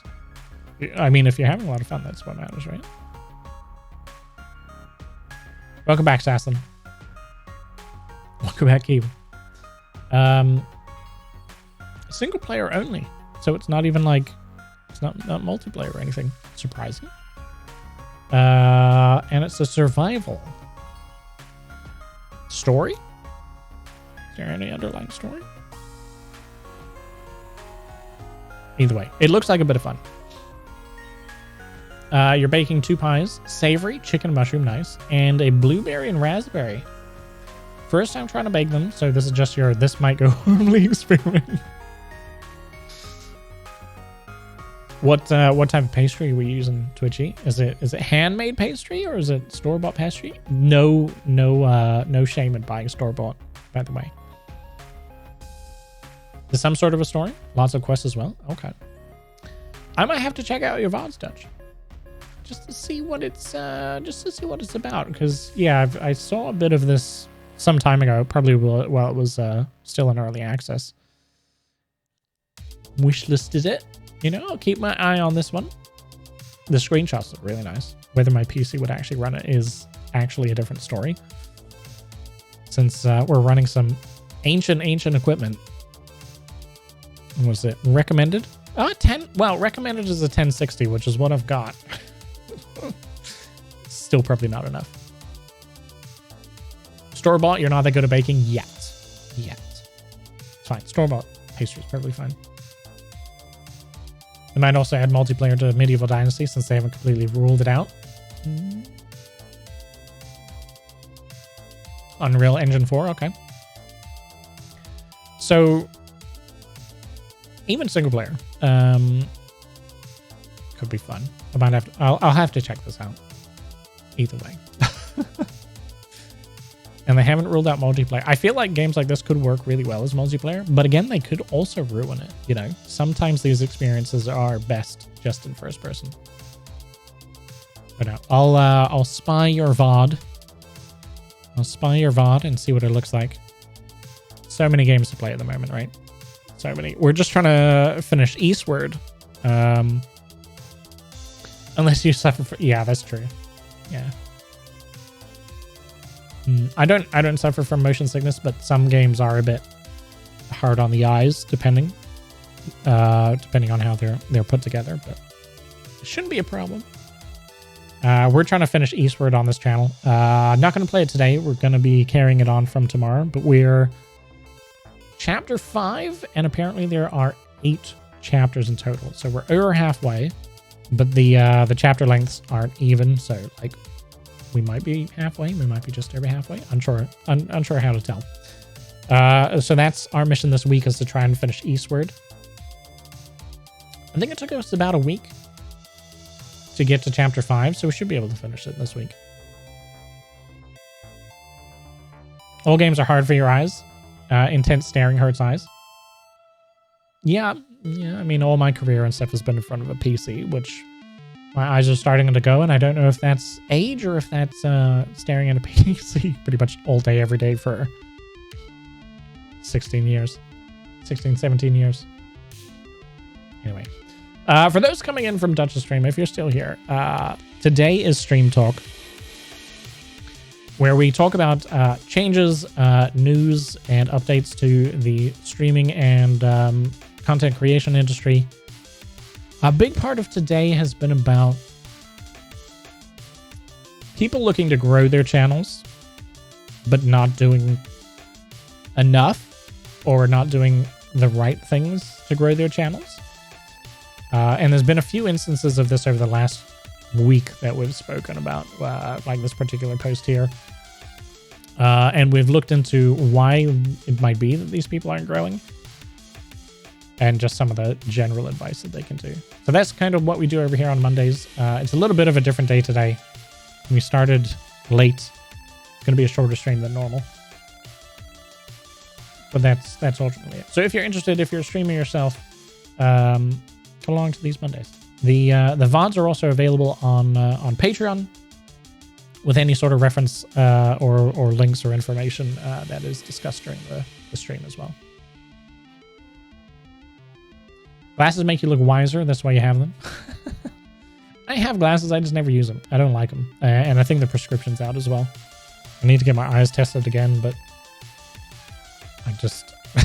So many other things to do. I can still see. I'm not completely blind. It's fine. So yeah, that's it's kind of, I kind of went through all the stuff that I had quite quickly. So I'm not going to play games today because I've only got like an hour left of stream. If there are any streamers that have questions or comments or anything in particular to discuss, more than happy to talk about it. Something I've been thinking about as well, some other people have brought it up about doing feedback on their particular channel or content or streams. I'm not sure if I want to do that live or if that's somehow something I want to look at providing off live stream and either through, you know, DMs or whatever. But I do this across a number of other Discords as it is with people who come into those Discords asking questions. But if people want to do that directly, maybe we can make that a thing. You have imbalance between your eyes. You can't be without glasses. I think it's my right. I've gotten a astigmatism in my right eye. So if I look with just my right eye, everything's just ever so slightly blurry, but it does create an imbalance between the two. But it doesn't cause me too many problems. Your eyes are so bad, Ern. Do you wear contacts? Because your selfies and stuff on Instagram, or whenever you show your face, you don't have glasses on. If you ever start streaming, you'll pay me for counsel. Wouldn't have to go that far, Q. I mean, just come to the streams. You know, I'll impart as much knowledge as I can, or you know, in Discord or whatever. You wouldn't have to pay me.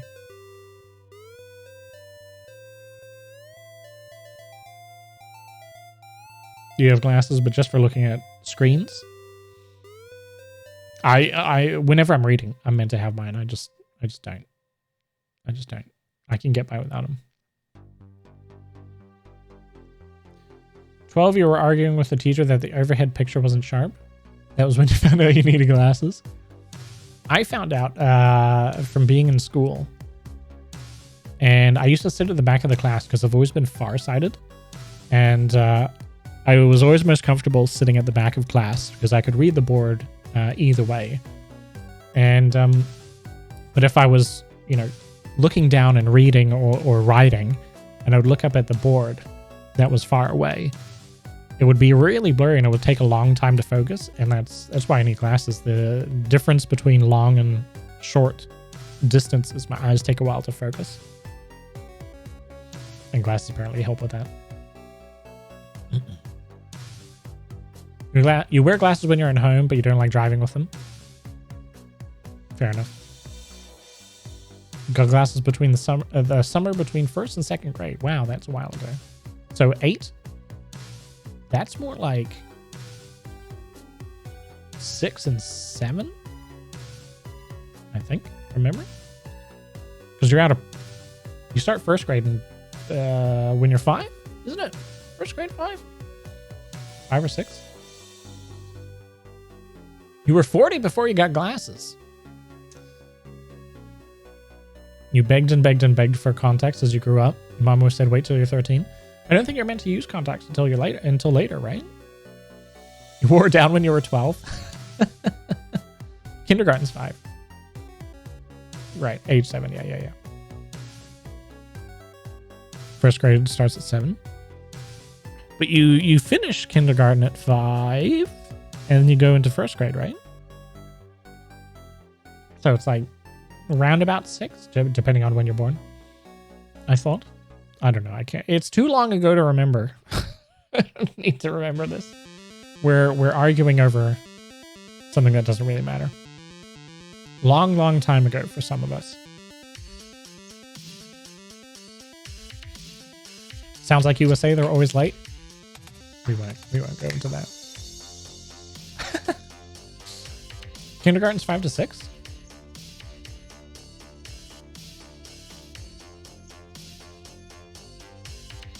Is my whole life a lie? Ages ago? Yeah, ages ago. Not going to discuss about how long ago that was. Yeah, maybe my whole life's been a lie and I've always thought it was slightly different. It doesn't matter. You go to kindergarten with 2? Mm-hmm. You have a different system in the Netherlands? Fair enough. Yeah, preschool. That's right. That's right. Preschool, yeah. 7, kindergarten ends June. Schools start in autumn. Same year as the preschool and kindergarten. Maybe I'm confusing that. Kindergarten and preschool. I cannot remember. Hey, Miss Random. How you doing? How you doing? How's your week so far? It's only the start of it. School was 6, then next school with 10. Yeah. So, I'm trying to think when the school year finishes. It's like June, right? I was sure I finished elementary school at the age of 10. And it's 5 years. It's first to 5th grade.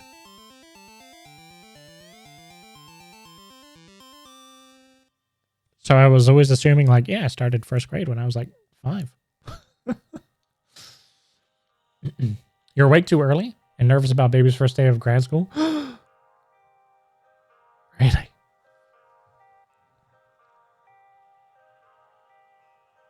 Be fine. What's to be nervous about anyway? They're gonna, yeah. What's to be nervous about? It's fine. It's just school. In the end, it doesn't matter. 6th grade is 11 to 12. Yeah. Yeah.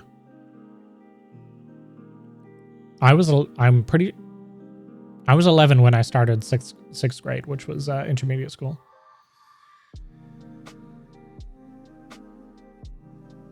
Preschool is still kindergarten, but first 4 hours are prepping for school. Fair enough.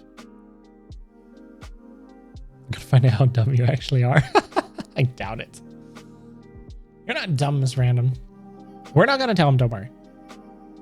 If anything, I could probably compete for that title. Let's be fair. There was actually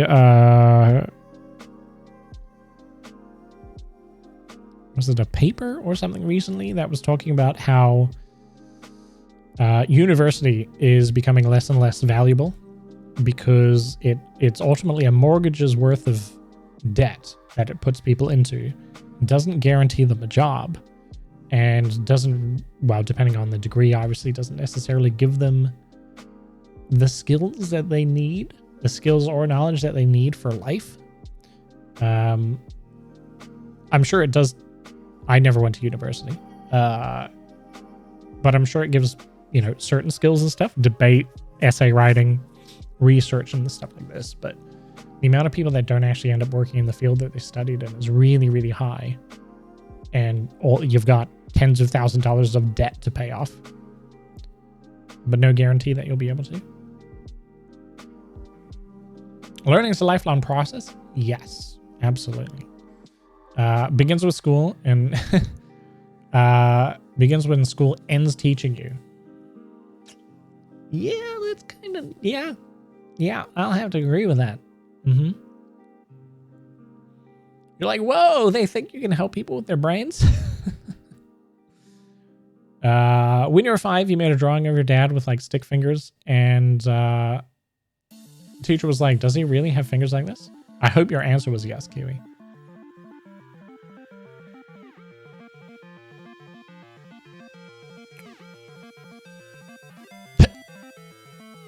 Applied science, yeah, my Santa. Undergrad was the same experience as getting a job in your field. Really?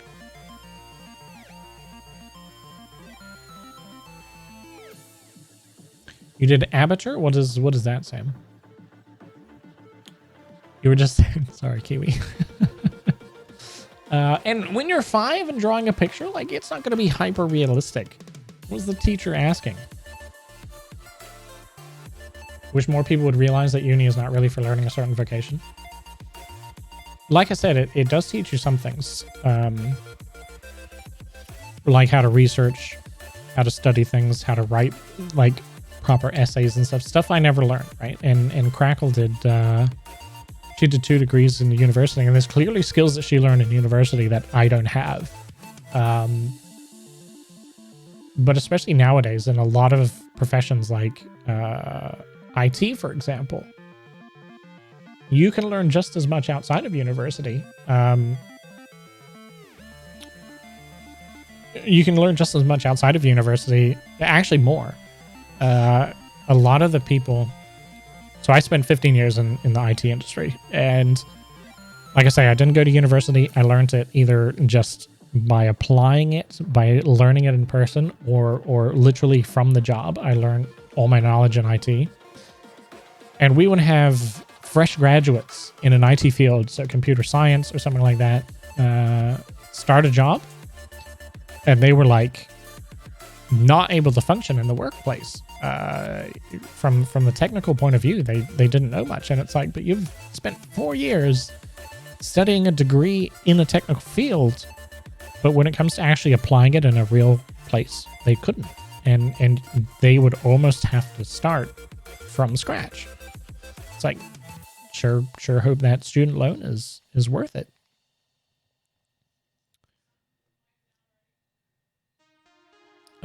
You learn the same things. Granted, you have 10 years experience in the field, but you feel undergrad teaches you about the same level of writing, debate, critical thinking. Yeah.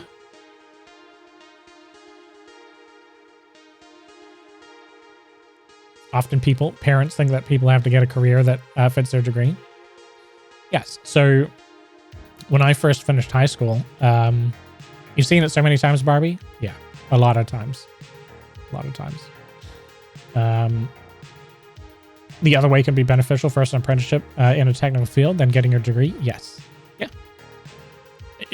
Especially in a technical field, I feel like part of a degree should involve part of actually like having an apprenticeship or like on the job experience, because just learning from a book ain't it. Student loans are different in Finland, are they? Pinching yourself in your current job, you've been taken on permanently in a software development job based on coding you only ever did as a hobby. And they've put you on a course so you'd be qualified to do your job 3 years later. Nice. That's pretty good, Jamie. You went from being highly qualified in physics, but hopping from short-term to short-term contract. I ended up my last role in IT before I quit for content creation.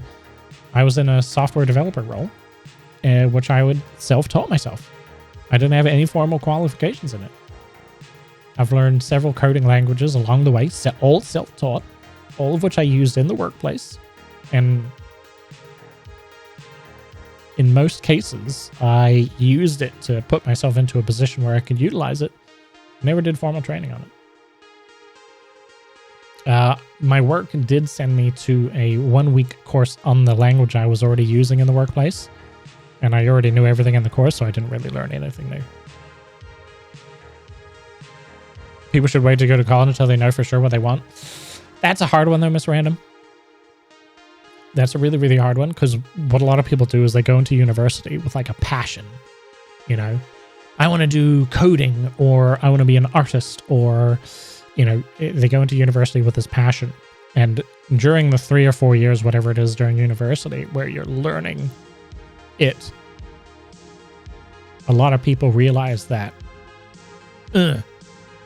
doing this as an actual like career isn't really what I want to be doing. Rather keep it as a passion or something like that, you know, or it just completely burns them out and they don't have interest in it anymore because the reality is different to what they envisioned before university.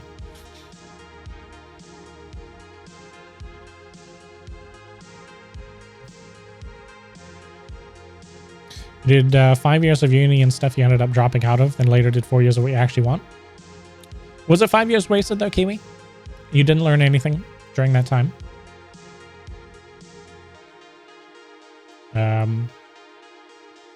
Never regret doing physics. Tough subject too, by the way.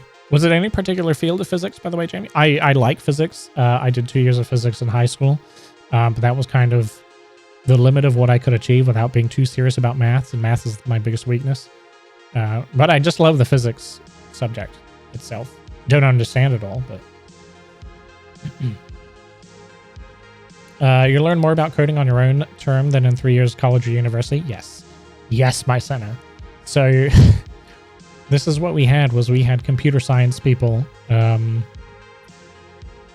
join the company that I worked at a couple times, and they couldn't work. You had to teach them from the ground up to be a coder, because it's the same with any coding, right? You read a book about coding. That class that I went to, I was a SQL Server developer, right? And I went to this 1 week class about SQL Server development, and all the time we're going through the curriculum. It's like, this doesn't work in the real world. Like, there's so many other variables at every company that you can't just take whatever they're teaching you and just go into a workplace. Like, there's so much around it.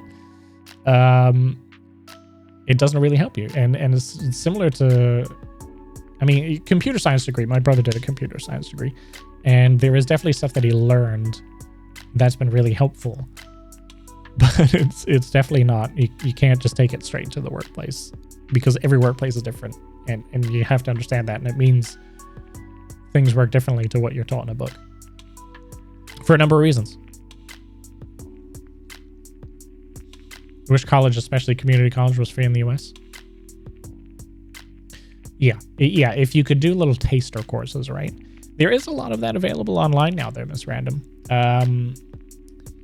Harvard, Yale, a lot of the like really big universities, they provide like a single paper for free online, so you can kind of test it and see if it's what, you know, you actually enjoy the subject.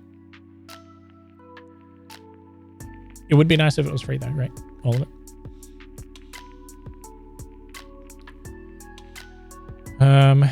Yeah, the US calls university college because the US has to be different, right?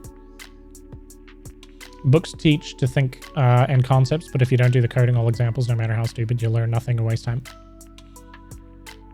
Yeah. But yeah, absolutely, my son. Yeah, 100%.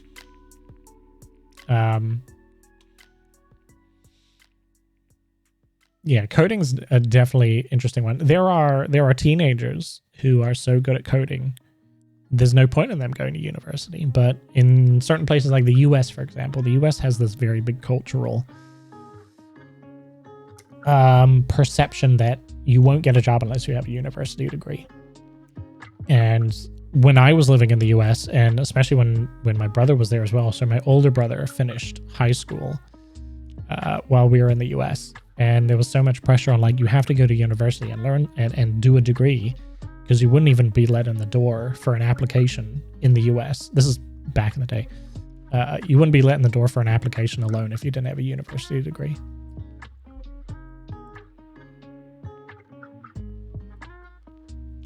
Your uni recently changed over to American software.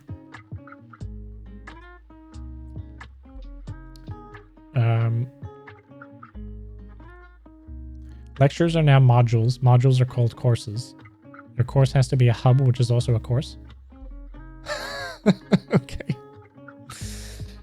And they have half the rest of their lives to pay off the debt. Yeah. Yeah. Have your relatives live in the US? Yeah. So you probably understand it, right? It's the culture is still kind of there, but I feel like it is slowly changing. But in other countries, it's definitely, like New Zealand, for example, is great to go to university, but there's so much of the population that doesn't go to university. It's kind of like accepted that you don't, unless you have to be in a very specialized field, for example. It helps having a degree, but it's not necessary. You'd pay for younger people not to ruin their lives. There are countries where they have a high tax rate and no one pays university fees. It's great, but you left a job because they wouldn't consider you for a promotion because you didn't have a degree. Been there 8 years. You went and got a job with their competitor. Nicely done. My dad was the same. My dad, let me try and think. Back at the time, he'd been working with them for 20 years. He'd worked from the ground up, literally. He worked for an airline, and he literally started as a baggage handler. And at the time, he was like a management position, quite operations management. And the company said, we can't promote you any further from here unless you have a university degree, because of that American culture of like you can't get to a certain point without having a degree. He didn't have to have a degree. He knew what he needed, but the company itself was like, you have to have a degree on your name. So he had to do night classes to get a degree so that he could get a promotion.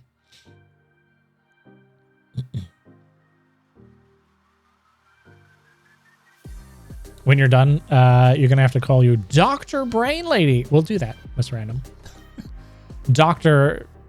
Miss Random Brain Lady?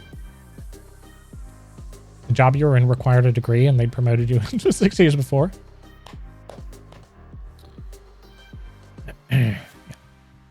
Degree is one thing. Some fields you also need qualifications and got to renew it every so often. Yeah. That's very true. I had a certain qualification in IT. It was a certification, and you meant to renew it. There are different levels you could get. You meant to renew it, but no one really cared about it because it was literally just fucking common sense. But it was nice having the little letters on your name for doing it. Then it turns out you have to pay every year to keep it as well.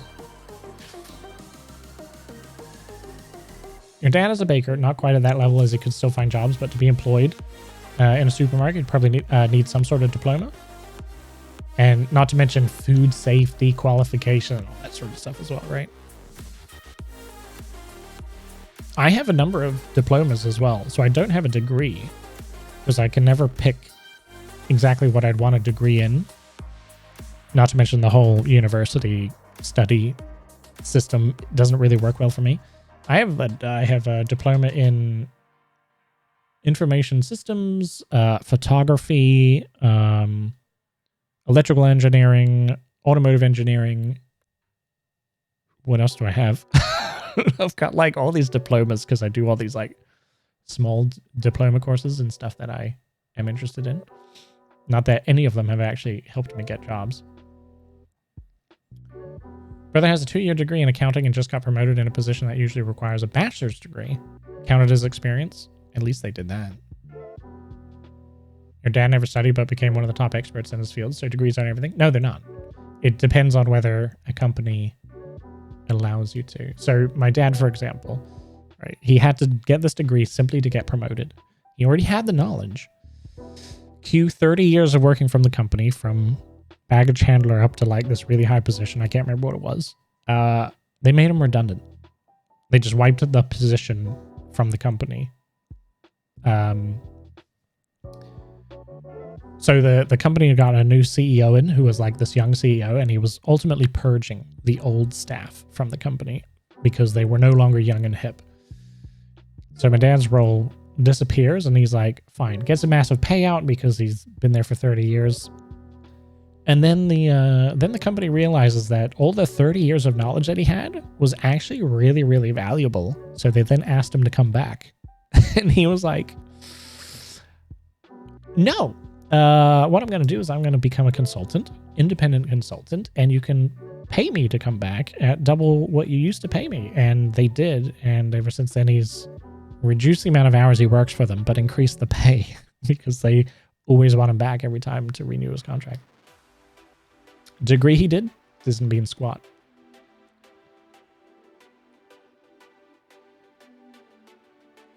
University degree, it is always good versus a diploma. No. It's Australia. If you graduate from university, you aren't taken for normal jobs. You're always either freelancing. If you're really out of luck, you'll end up not getting a job at all. Yeah. So my brother did his computer science degree, right? Started applying for jobs after he finished it. And what he was met with was, oh yeah, you've got a computer science degree, but sorry, we need people who have experience. And he was like, how do I get experience if I don't get a job? They're like, don't know, but we want people with experience, not people with a degree.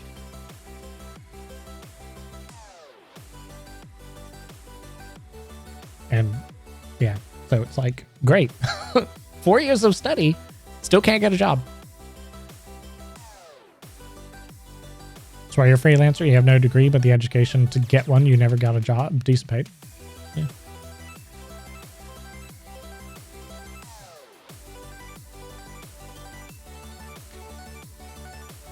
Dad always tells you that he belonged to useless old men club. They're still too valuable to be kicked out. Yeah. Or the meme where they need 5 years experience in a framework that was only invented 2 years ago. Yeah. There's actually a guy I follow on Twitter.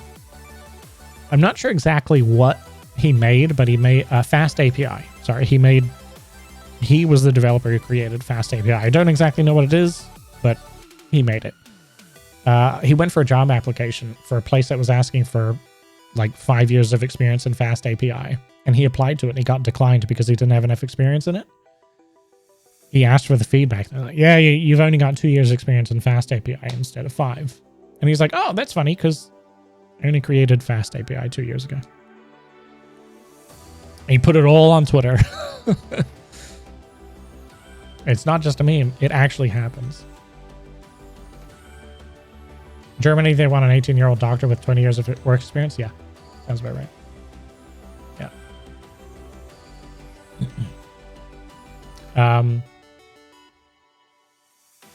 So I've been looking at jobs at the moment because there's the possibility that I'll have to go back to work, and the amount of entry level, like literally in the job advertisement is entry level job, because I'm looking at moving into the gaming industry if I can.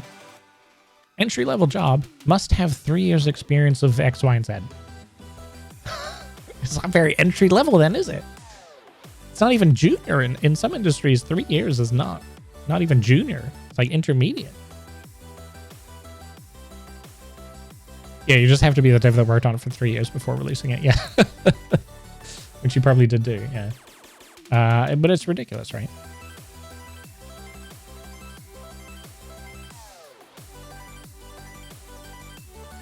Sorry, all this talking is getting me parched.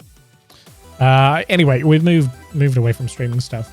If there is any questions about streaming or going back over the content that we did today, I realize it's a bit of an off stream today just because of it starting late and everything. 20 years in IT, soon it will be a burden, if not already. I mean, I was 15 years in the industry and I'd worked in a range of different areas and different companies and stuff. It's so ever changing though, right? You have to learn quite a lot quite quickly. It's probably one of the most diverse industries.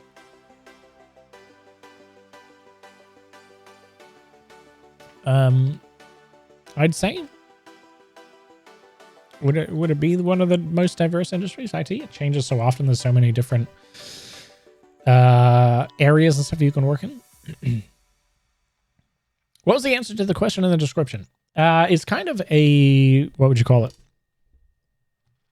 It's not really, there's no actual answer to it, Kiwi. It just pertains back to this tweet that I made earlier out of this comment from a Discord. Someone who's been streaming for 2 years and only has 20 followers. Does anyone know how I can grow? And as I've said a number of times in the past,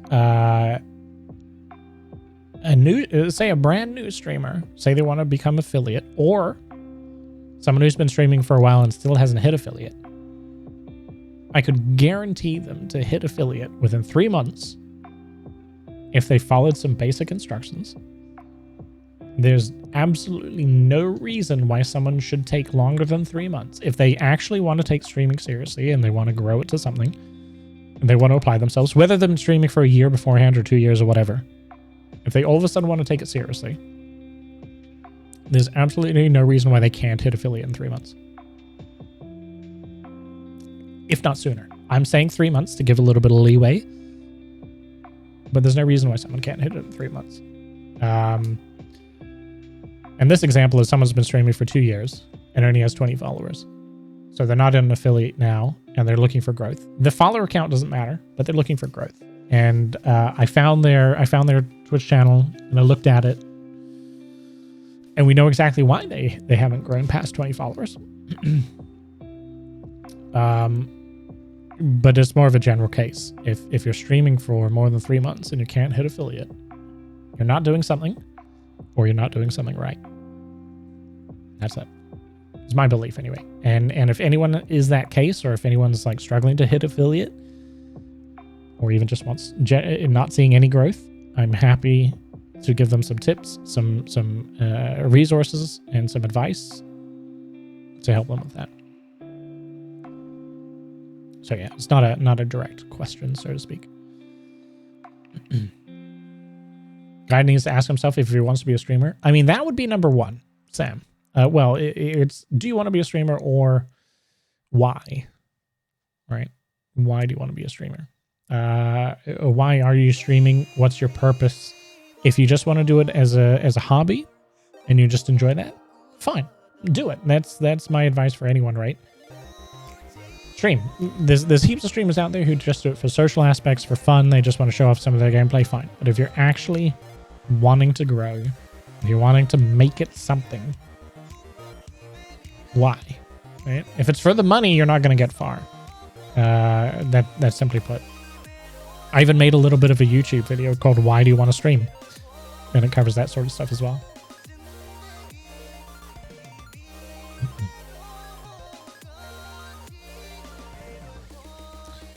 Isn't there the aspect of kind of selecting the addressable viewers market? Showing today knitting and tomorrow World of Tanks, never consistent, is like starting all over again every stream. That's kind of part of consistency, Saslin. So you can change up content. But say you wanted to play World of Tanks and you wanted to knit as well. It's all about consistency, right? If you stream twice a week, one of those could be a knitting stream and one of those could be a World of Tanks stream. Keep that consistent so people know when to find what they want to find. If people like the knitting stream but they don't like tanks, they'll come to the knitting stream only. Whereas if they like tanks and not knitting, they'll come to the tank stream. If they just like you as a content creator and don't care about the content that you create, they'll come to both. And yeah, first you need an audience who wants to see you, not what you play. Yeah, it depends. Yeah, there's a couple variables to it. Opinion on types of games. Does it depend on that in any way?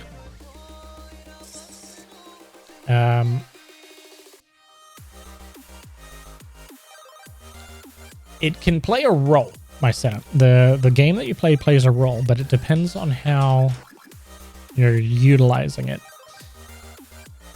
So games like Fortnite, Apex, etc., COD, are highly saturated. There's thousands of channels at any given time playing those games. So on Twitch, for example, you're not going to be found by simply playing the game.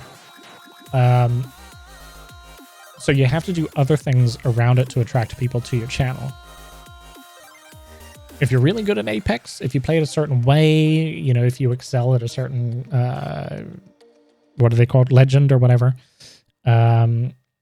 Or if you can provide people tips in the game, or if you can provide something about that game to people that's unique, then yes,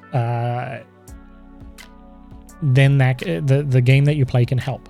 But it's not necessary. It's more about how you deliver that content to people. Is it entertaining? Is it educational?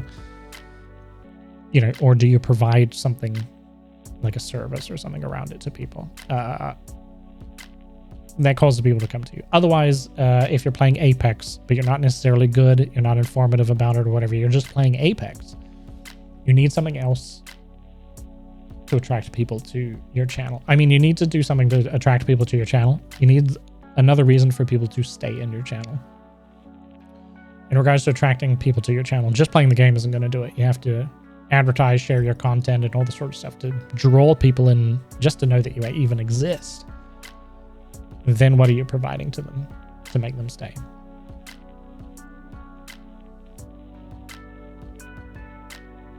Came here for pro tips in World of Tanks. Came to the wrong place. Came to the wrong place.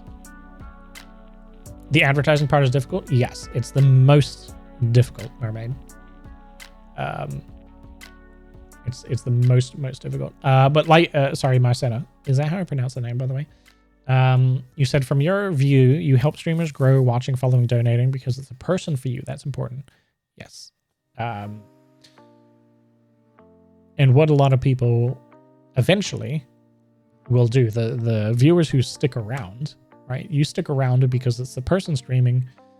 You don't necessarily care what they're playing, but it's their personality or the way they deliver content or, you know, the humor or whatever that's in there. It might even be the community itself, so the other people in chat that you stick around for. But you could have two streamers that are streaming the exact same game, and you could like one and not like the other because you're there because of the way they deliver that content.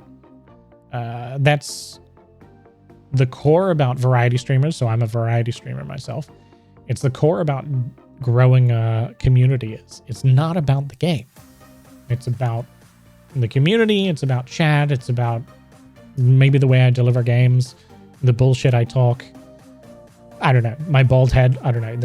That's how variety streamers have to grow the community. And a lot of people say it's the most difficult being a variety streamer because we have to deliver something that you like regardless of what we're actually playing or doing on the stream. Whereas someone who's a professional Dead by Daylight streamer who can offer advice, you can watch for expert tips, you know, you can see them win every match, is different, right? They've got that professional level or knowledge or whatever it is about that one particular game that they main. It makes it a little easier on them.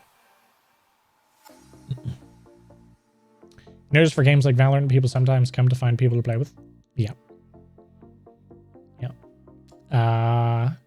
Variety is far more about the personality. Yes, Barbie. Yeah, absolutely. That's what makes it harder. Yep. So Mermaid, something I found when I was playing Rocket League for the WASDR channel was essentially the only people that organically found the channel because they're searching the Rocket League category was they wanted to show off themselves because they wanted to join our match and they would just completely show off. They want show off or brag ultimately, or they wanted people to play with. We got a number of people organically finding the channel because of that, but simply put, they wanted to join our games. It wasn't about us or our content in any way.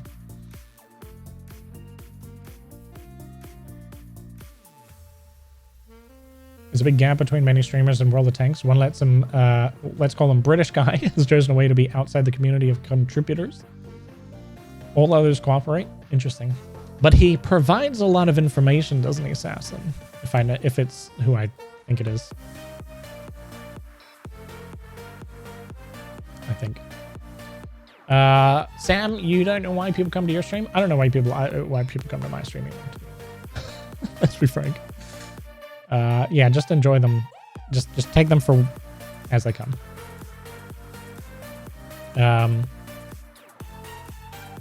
But yeah, generally speaking, there's three things that you can provide as a content creator to try and help maximize. That's a long time. I came here for Black Ops 3 on the PS4 and Overwatch on the PS4. So where is it, bros?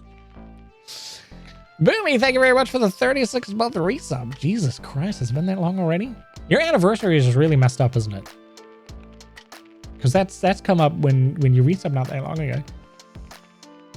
Yeah, COD and Overwatch on the PS4. Those were the days, weren't they? Those were the days. Boomy, thank you for your generosity. All 11 hype in the chat. Thank you, Boomy. It's all over the place since your resub renews in 3 days. Lol. Sorry, Assassin. He's a doctor, so yes, he has lots of info, and yes, his info is good, but as a personal trait, you don't watch him anymore because of his way of treating others. That's fair. And as I was going to say before Boom's resub was the advice given, it works especially for YouTube, but it also works on things like Twitch as well. If you can provide entertainment education. What's the third one? Or information, I guess it is. It doesn't matter what it is, but if you can provide one of those three things, that will help you grow your channel, right? Because that's what generally people are looking for, especially on YouTube is the case. If you can find a video that's informative, you know, if it's about a game that you enjoy and you want to learn some tips, if you find a tutorial or some help guides or whatever, or entertainment, you know, have they taken a game like Minecraft and made it really funny or really entertaining and changed up the style of just vanilla Minecraft, or information, so similar to education, but, you know, are they giving really in-deep info about the development of the game that no one really else is able to provide? Maybe interviewing developers or something with it. It's all unique types of content based around that game. If you're just playing the game, viewers can do that themselves, right? And it works the same on Twitch as well. You go to people like, you know, Dr. Disrespect, Tim the Tatman, Dr. Lupo. They're all really good at the game, but they also provide a bit of entertainment and stuff about it as well. This is not the playlist I want. Go back to the playlist we're actually meant to be on. So yeah, if you can provide any of those along with the game that you're playing, you have an edge. Time for dinner. No worries, Sam. Have a good dinner. Have a good dinner. And a good rest of your Monday. So look into that. If you're looking at maining a particular game, see how you might be able to separate yourself from people who are just playing the game. If you're good at it, provide people tips or information or whatever. Me, for example, I try and showcase indie games. I'm really, really passionate about the indie game environment or industry or whatever you want to call it. And I try and showcase indie games that people don't know about, because indie games need all the help they can to compete with AAA titles and all that sort of stuff. And that's where I try and help. You prefer to be that side of the camera? Yeah, that helps, Assassin. And only on one game. Again, that helps. Where did the goose sound come from? That comes from, what was it? The Untitled Goose Game, which I still have not played, but I use the sound effect from it. As a follow alert.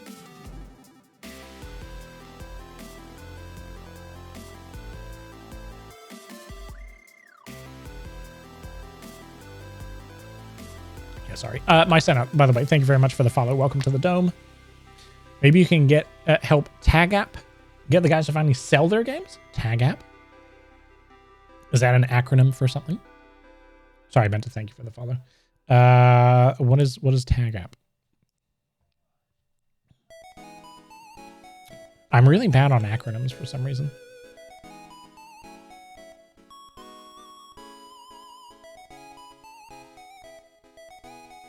I don't think it's T-cell activation. ROG T pays activating protein. Yeah,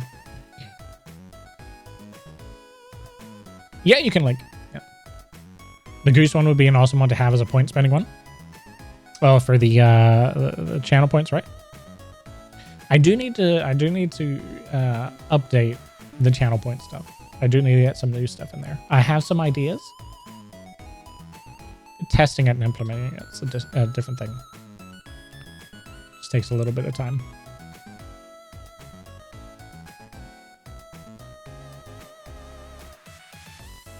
Like that. I had some ideas for others, but yeah, implementing them is a different thing. So what is this? The apocalyptic game about penguins.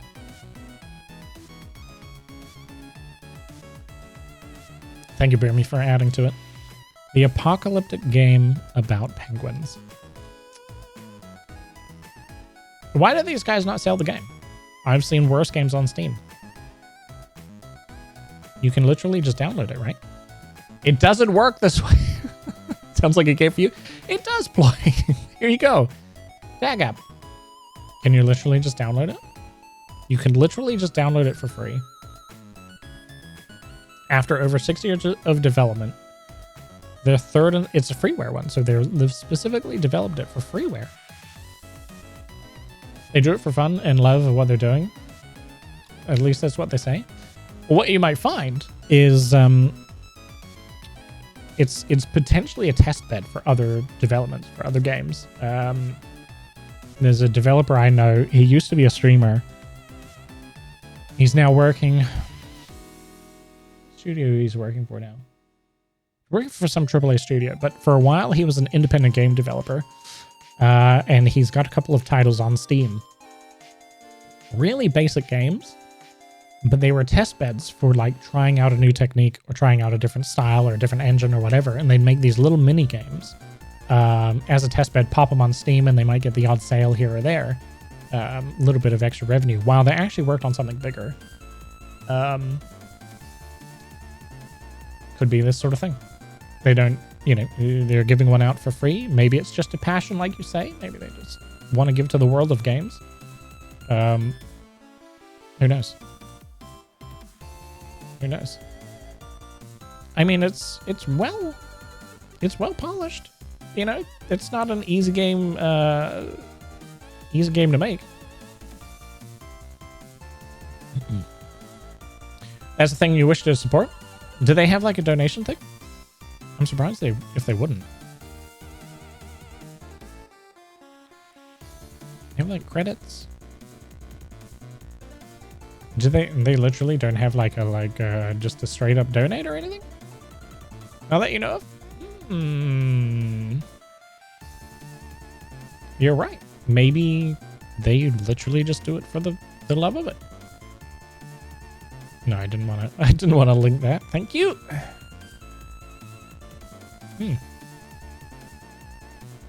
Yeah, they don't. Do you sell these games? No. You see the game for sale, it's not legitimate. Yeah. Write to them, maybe. Write to them. See if they have some sort of donation link or something. They might just not openly provide it. Some people are weird about it. Some people are weird about it. I don't like people giving them money, for a pet project. But yeah, maybe just write to them. Some people are pretty open about responding to that sort of thing. The only other thing you can do, I guess, is share it out. Get people interested in it, and then they might pressure the person into taking donations or something. They do have playthroughs on YouTube.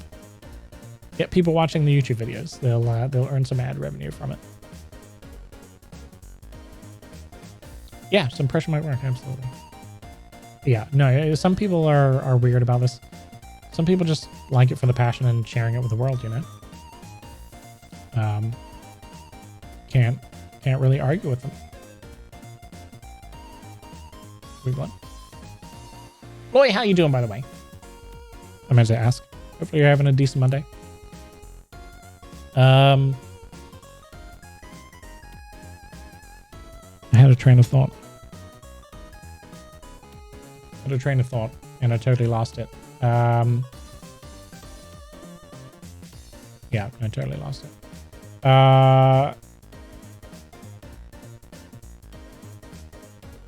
Just going back on your point about them selling their games and stuff instead of offering it for free. The indie, so the stuff that I do, trying to showcase indie games. AAA titles and stuff have huge marketing, budgets and all this sort of stuff to get their good games out there. And generally speaking, they can pay for big content creators, which actually makes a huge difference as well, to stream them. Whereas indie games don't necessarily have that. Even though they do give keys away for free, trying to get the name out there as well. That's where a lot of the keys I get for the indie games that I play, I get given them to showcase. And yeah, the indie side needs a lot more visibility and a lot more support. So I like the indie scene, so I'm more than happy to try and help them out with that. The more indie, the better. No, actually, that's not the case. There's some really terrible indie games out there, but no, I do what I can to try and help them out because, like I say, they need all the help they can. Some of the times there are one-man developer house, you know, and they can't do everything. Like the 64 era, or even further back. Currently working on a prototype of a game. That's never going to happen for school. Why is it never going to happen, Play? Why is it never going to happen? Don't crush your dreams like that so quickly. Thank you for the shout out, Twitchy.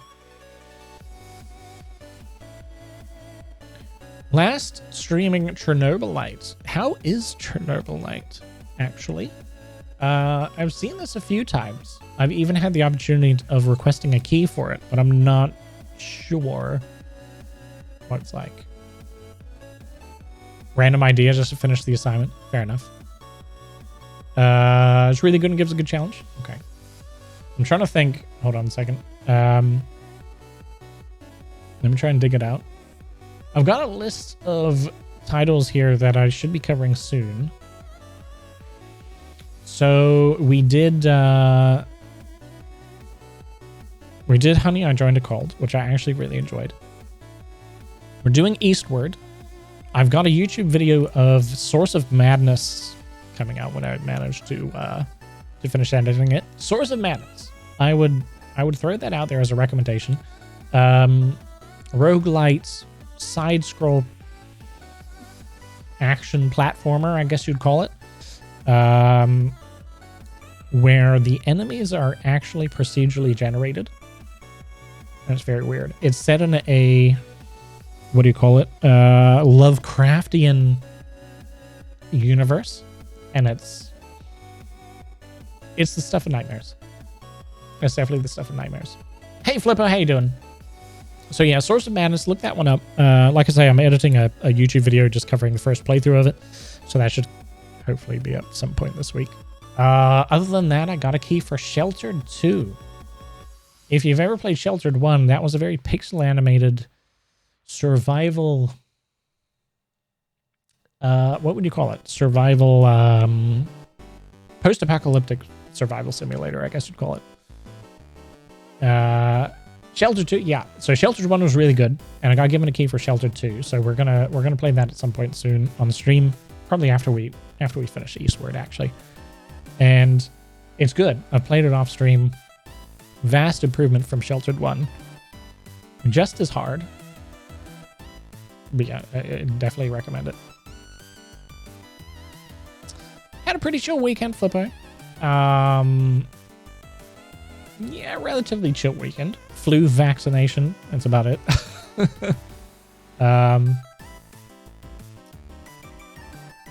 Yeah, no, Crack was off this week. So it'll be ultimately a chill week for her. I'm still doing my thing. Not much different, really. You like Sheltered, but 2 doesn't seem to offer much of what made yourself so involved into family and such. It provides the same... Well, actually, I'm going to think of it.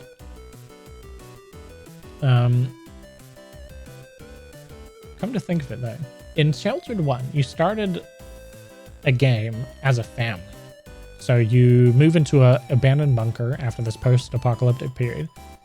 Or in a post-apocalyptic period. You move into a bunker as a family, and you would normally be 2 adults, 2 kids, right? In Sheltered 2, you're 3 adults. So yeah, you're not a family so much. That's not... There are some slight different mechanics to it.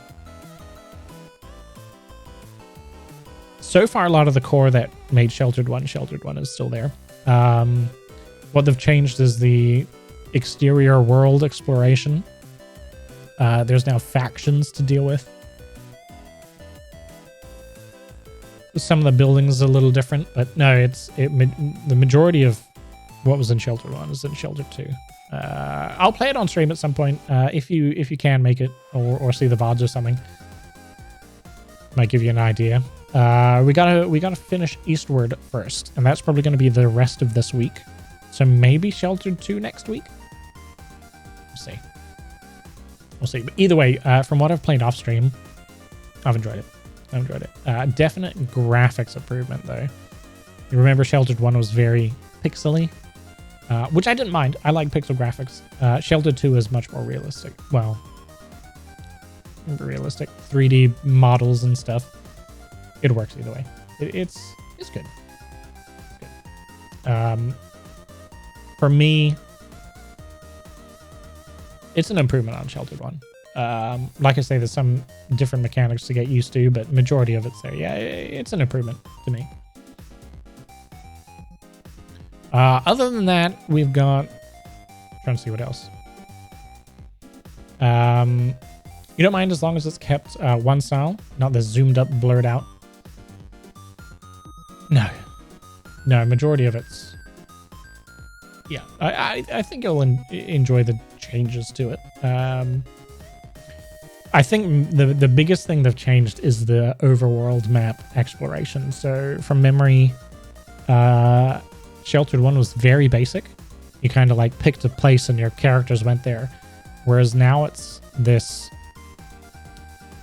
kind of top-down view hexagonal tile. And you can sort of choose your way, but it's relatively the same. Yeah, ISO. Yeah, it's relatively the same. But now you've got factions, so if you find a faction, certain tile set is like bordered out. You can see their influence, so to speak.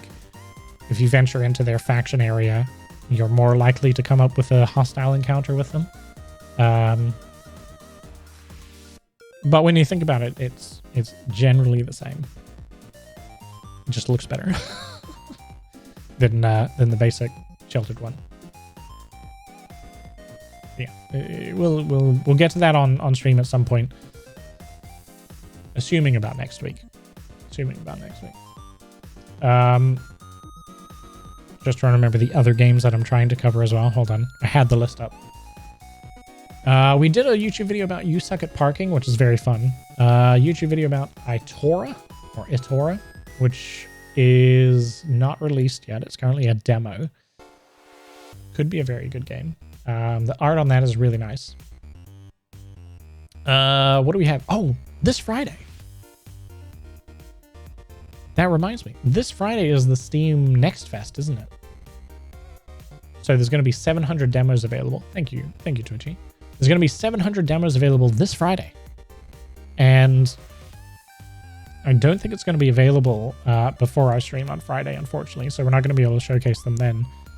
But depending on when the demos are available till... I was going to say next week we might be able to cover some of them. I want to cover like Sheltered 2 as well. I might just have to shortlist a few and try and record a bunch of footage of them over the weekend. I think that's ultimately going to be my weekend. It's shortlisting all these demos and trying to cover as many of them as I can. So there's something for you. For anyone looking for new games or whatever, this Friday, Steam Next Fest, 700 odd demos available. Find what looks cool to you, shortlist them. It's always good. I found a few new games that I didn't know about in the last Next Fest. So yeah, might find something else. Might find something that you're looking forward to. What I might do, guys, I might wrap it up here. We're close enough to end stream time. I've got to make some dinner as well. My voice is actually going. I haven't even done a full stream. My voice is going. For those who have joined us today who are not aware, the Stream Talk VODs go up on Patreon. What I do is I cut them up into the chapters of relevant information. Provide any links, any of the articles and stuff that we've shown during the stream. I provide any links to that or any references to information or whatever that's mentioned during the stream. They go up on Patreon. They are available to Patreon subscribers for 30 days. They become public after that. And other than that, join along. Thank you, Ern. I think I have a command for Patreon. It doesn't matter anyway. I try and provide other information on there as when possible. Otherwise, hang out in the channel. Hopefully you enjoyed it. And otherwise, we do gaming. So Stream Talk every Monday, usually from 1 p.m. BST. Just today's a little bit different. Stream Talk in the first half, gaming in the last half. And from tomorrow, we'll carry on with Eastward. Hopefully finishing that this week. Earn the mod? I don't think Earn wants to do any more work. than she needs to, right? What I can do, I can take you over to someone. And I think I already know who I'm going to take you over to as well. Just use this tab. If she's still on. Mycena, thank you very much for dropping by. Got the 100% Kiwi bonus. Us Kiwis gotta stick together, right? You don't do work anyway? I mean, that's... I wasn't gonna say anything. Kiwis gotta stick together. You're going to revenge skill? One day, Saslin, one day I would love to be able to throw a raid to a random streamer at the level of what skill threw me. One day. Maybe. Maybe. No, we're going to raid Bear. She's currently playing Darkest Dungeon. Viewers on stream can be named after people in the game. If you don't know Bear, recently partnered. So if you haven't seen her since she got partnered, send her some congratulations.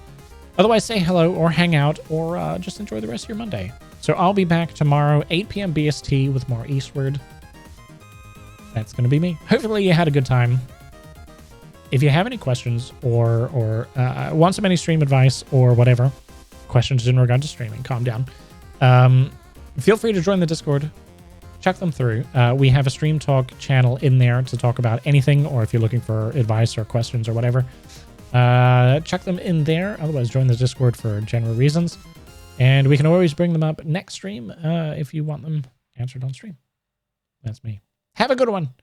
Appreciate you being here. Thank you. Bye-bye.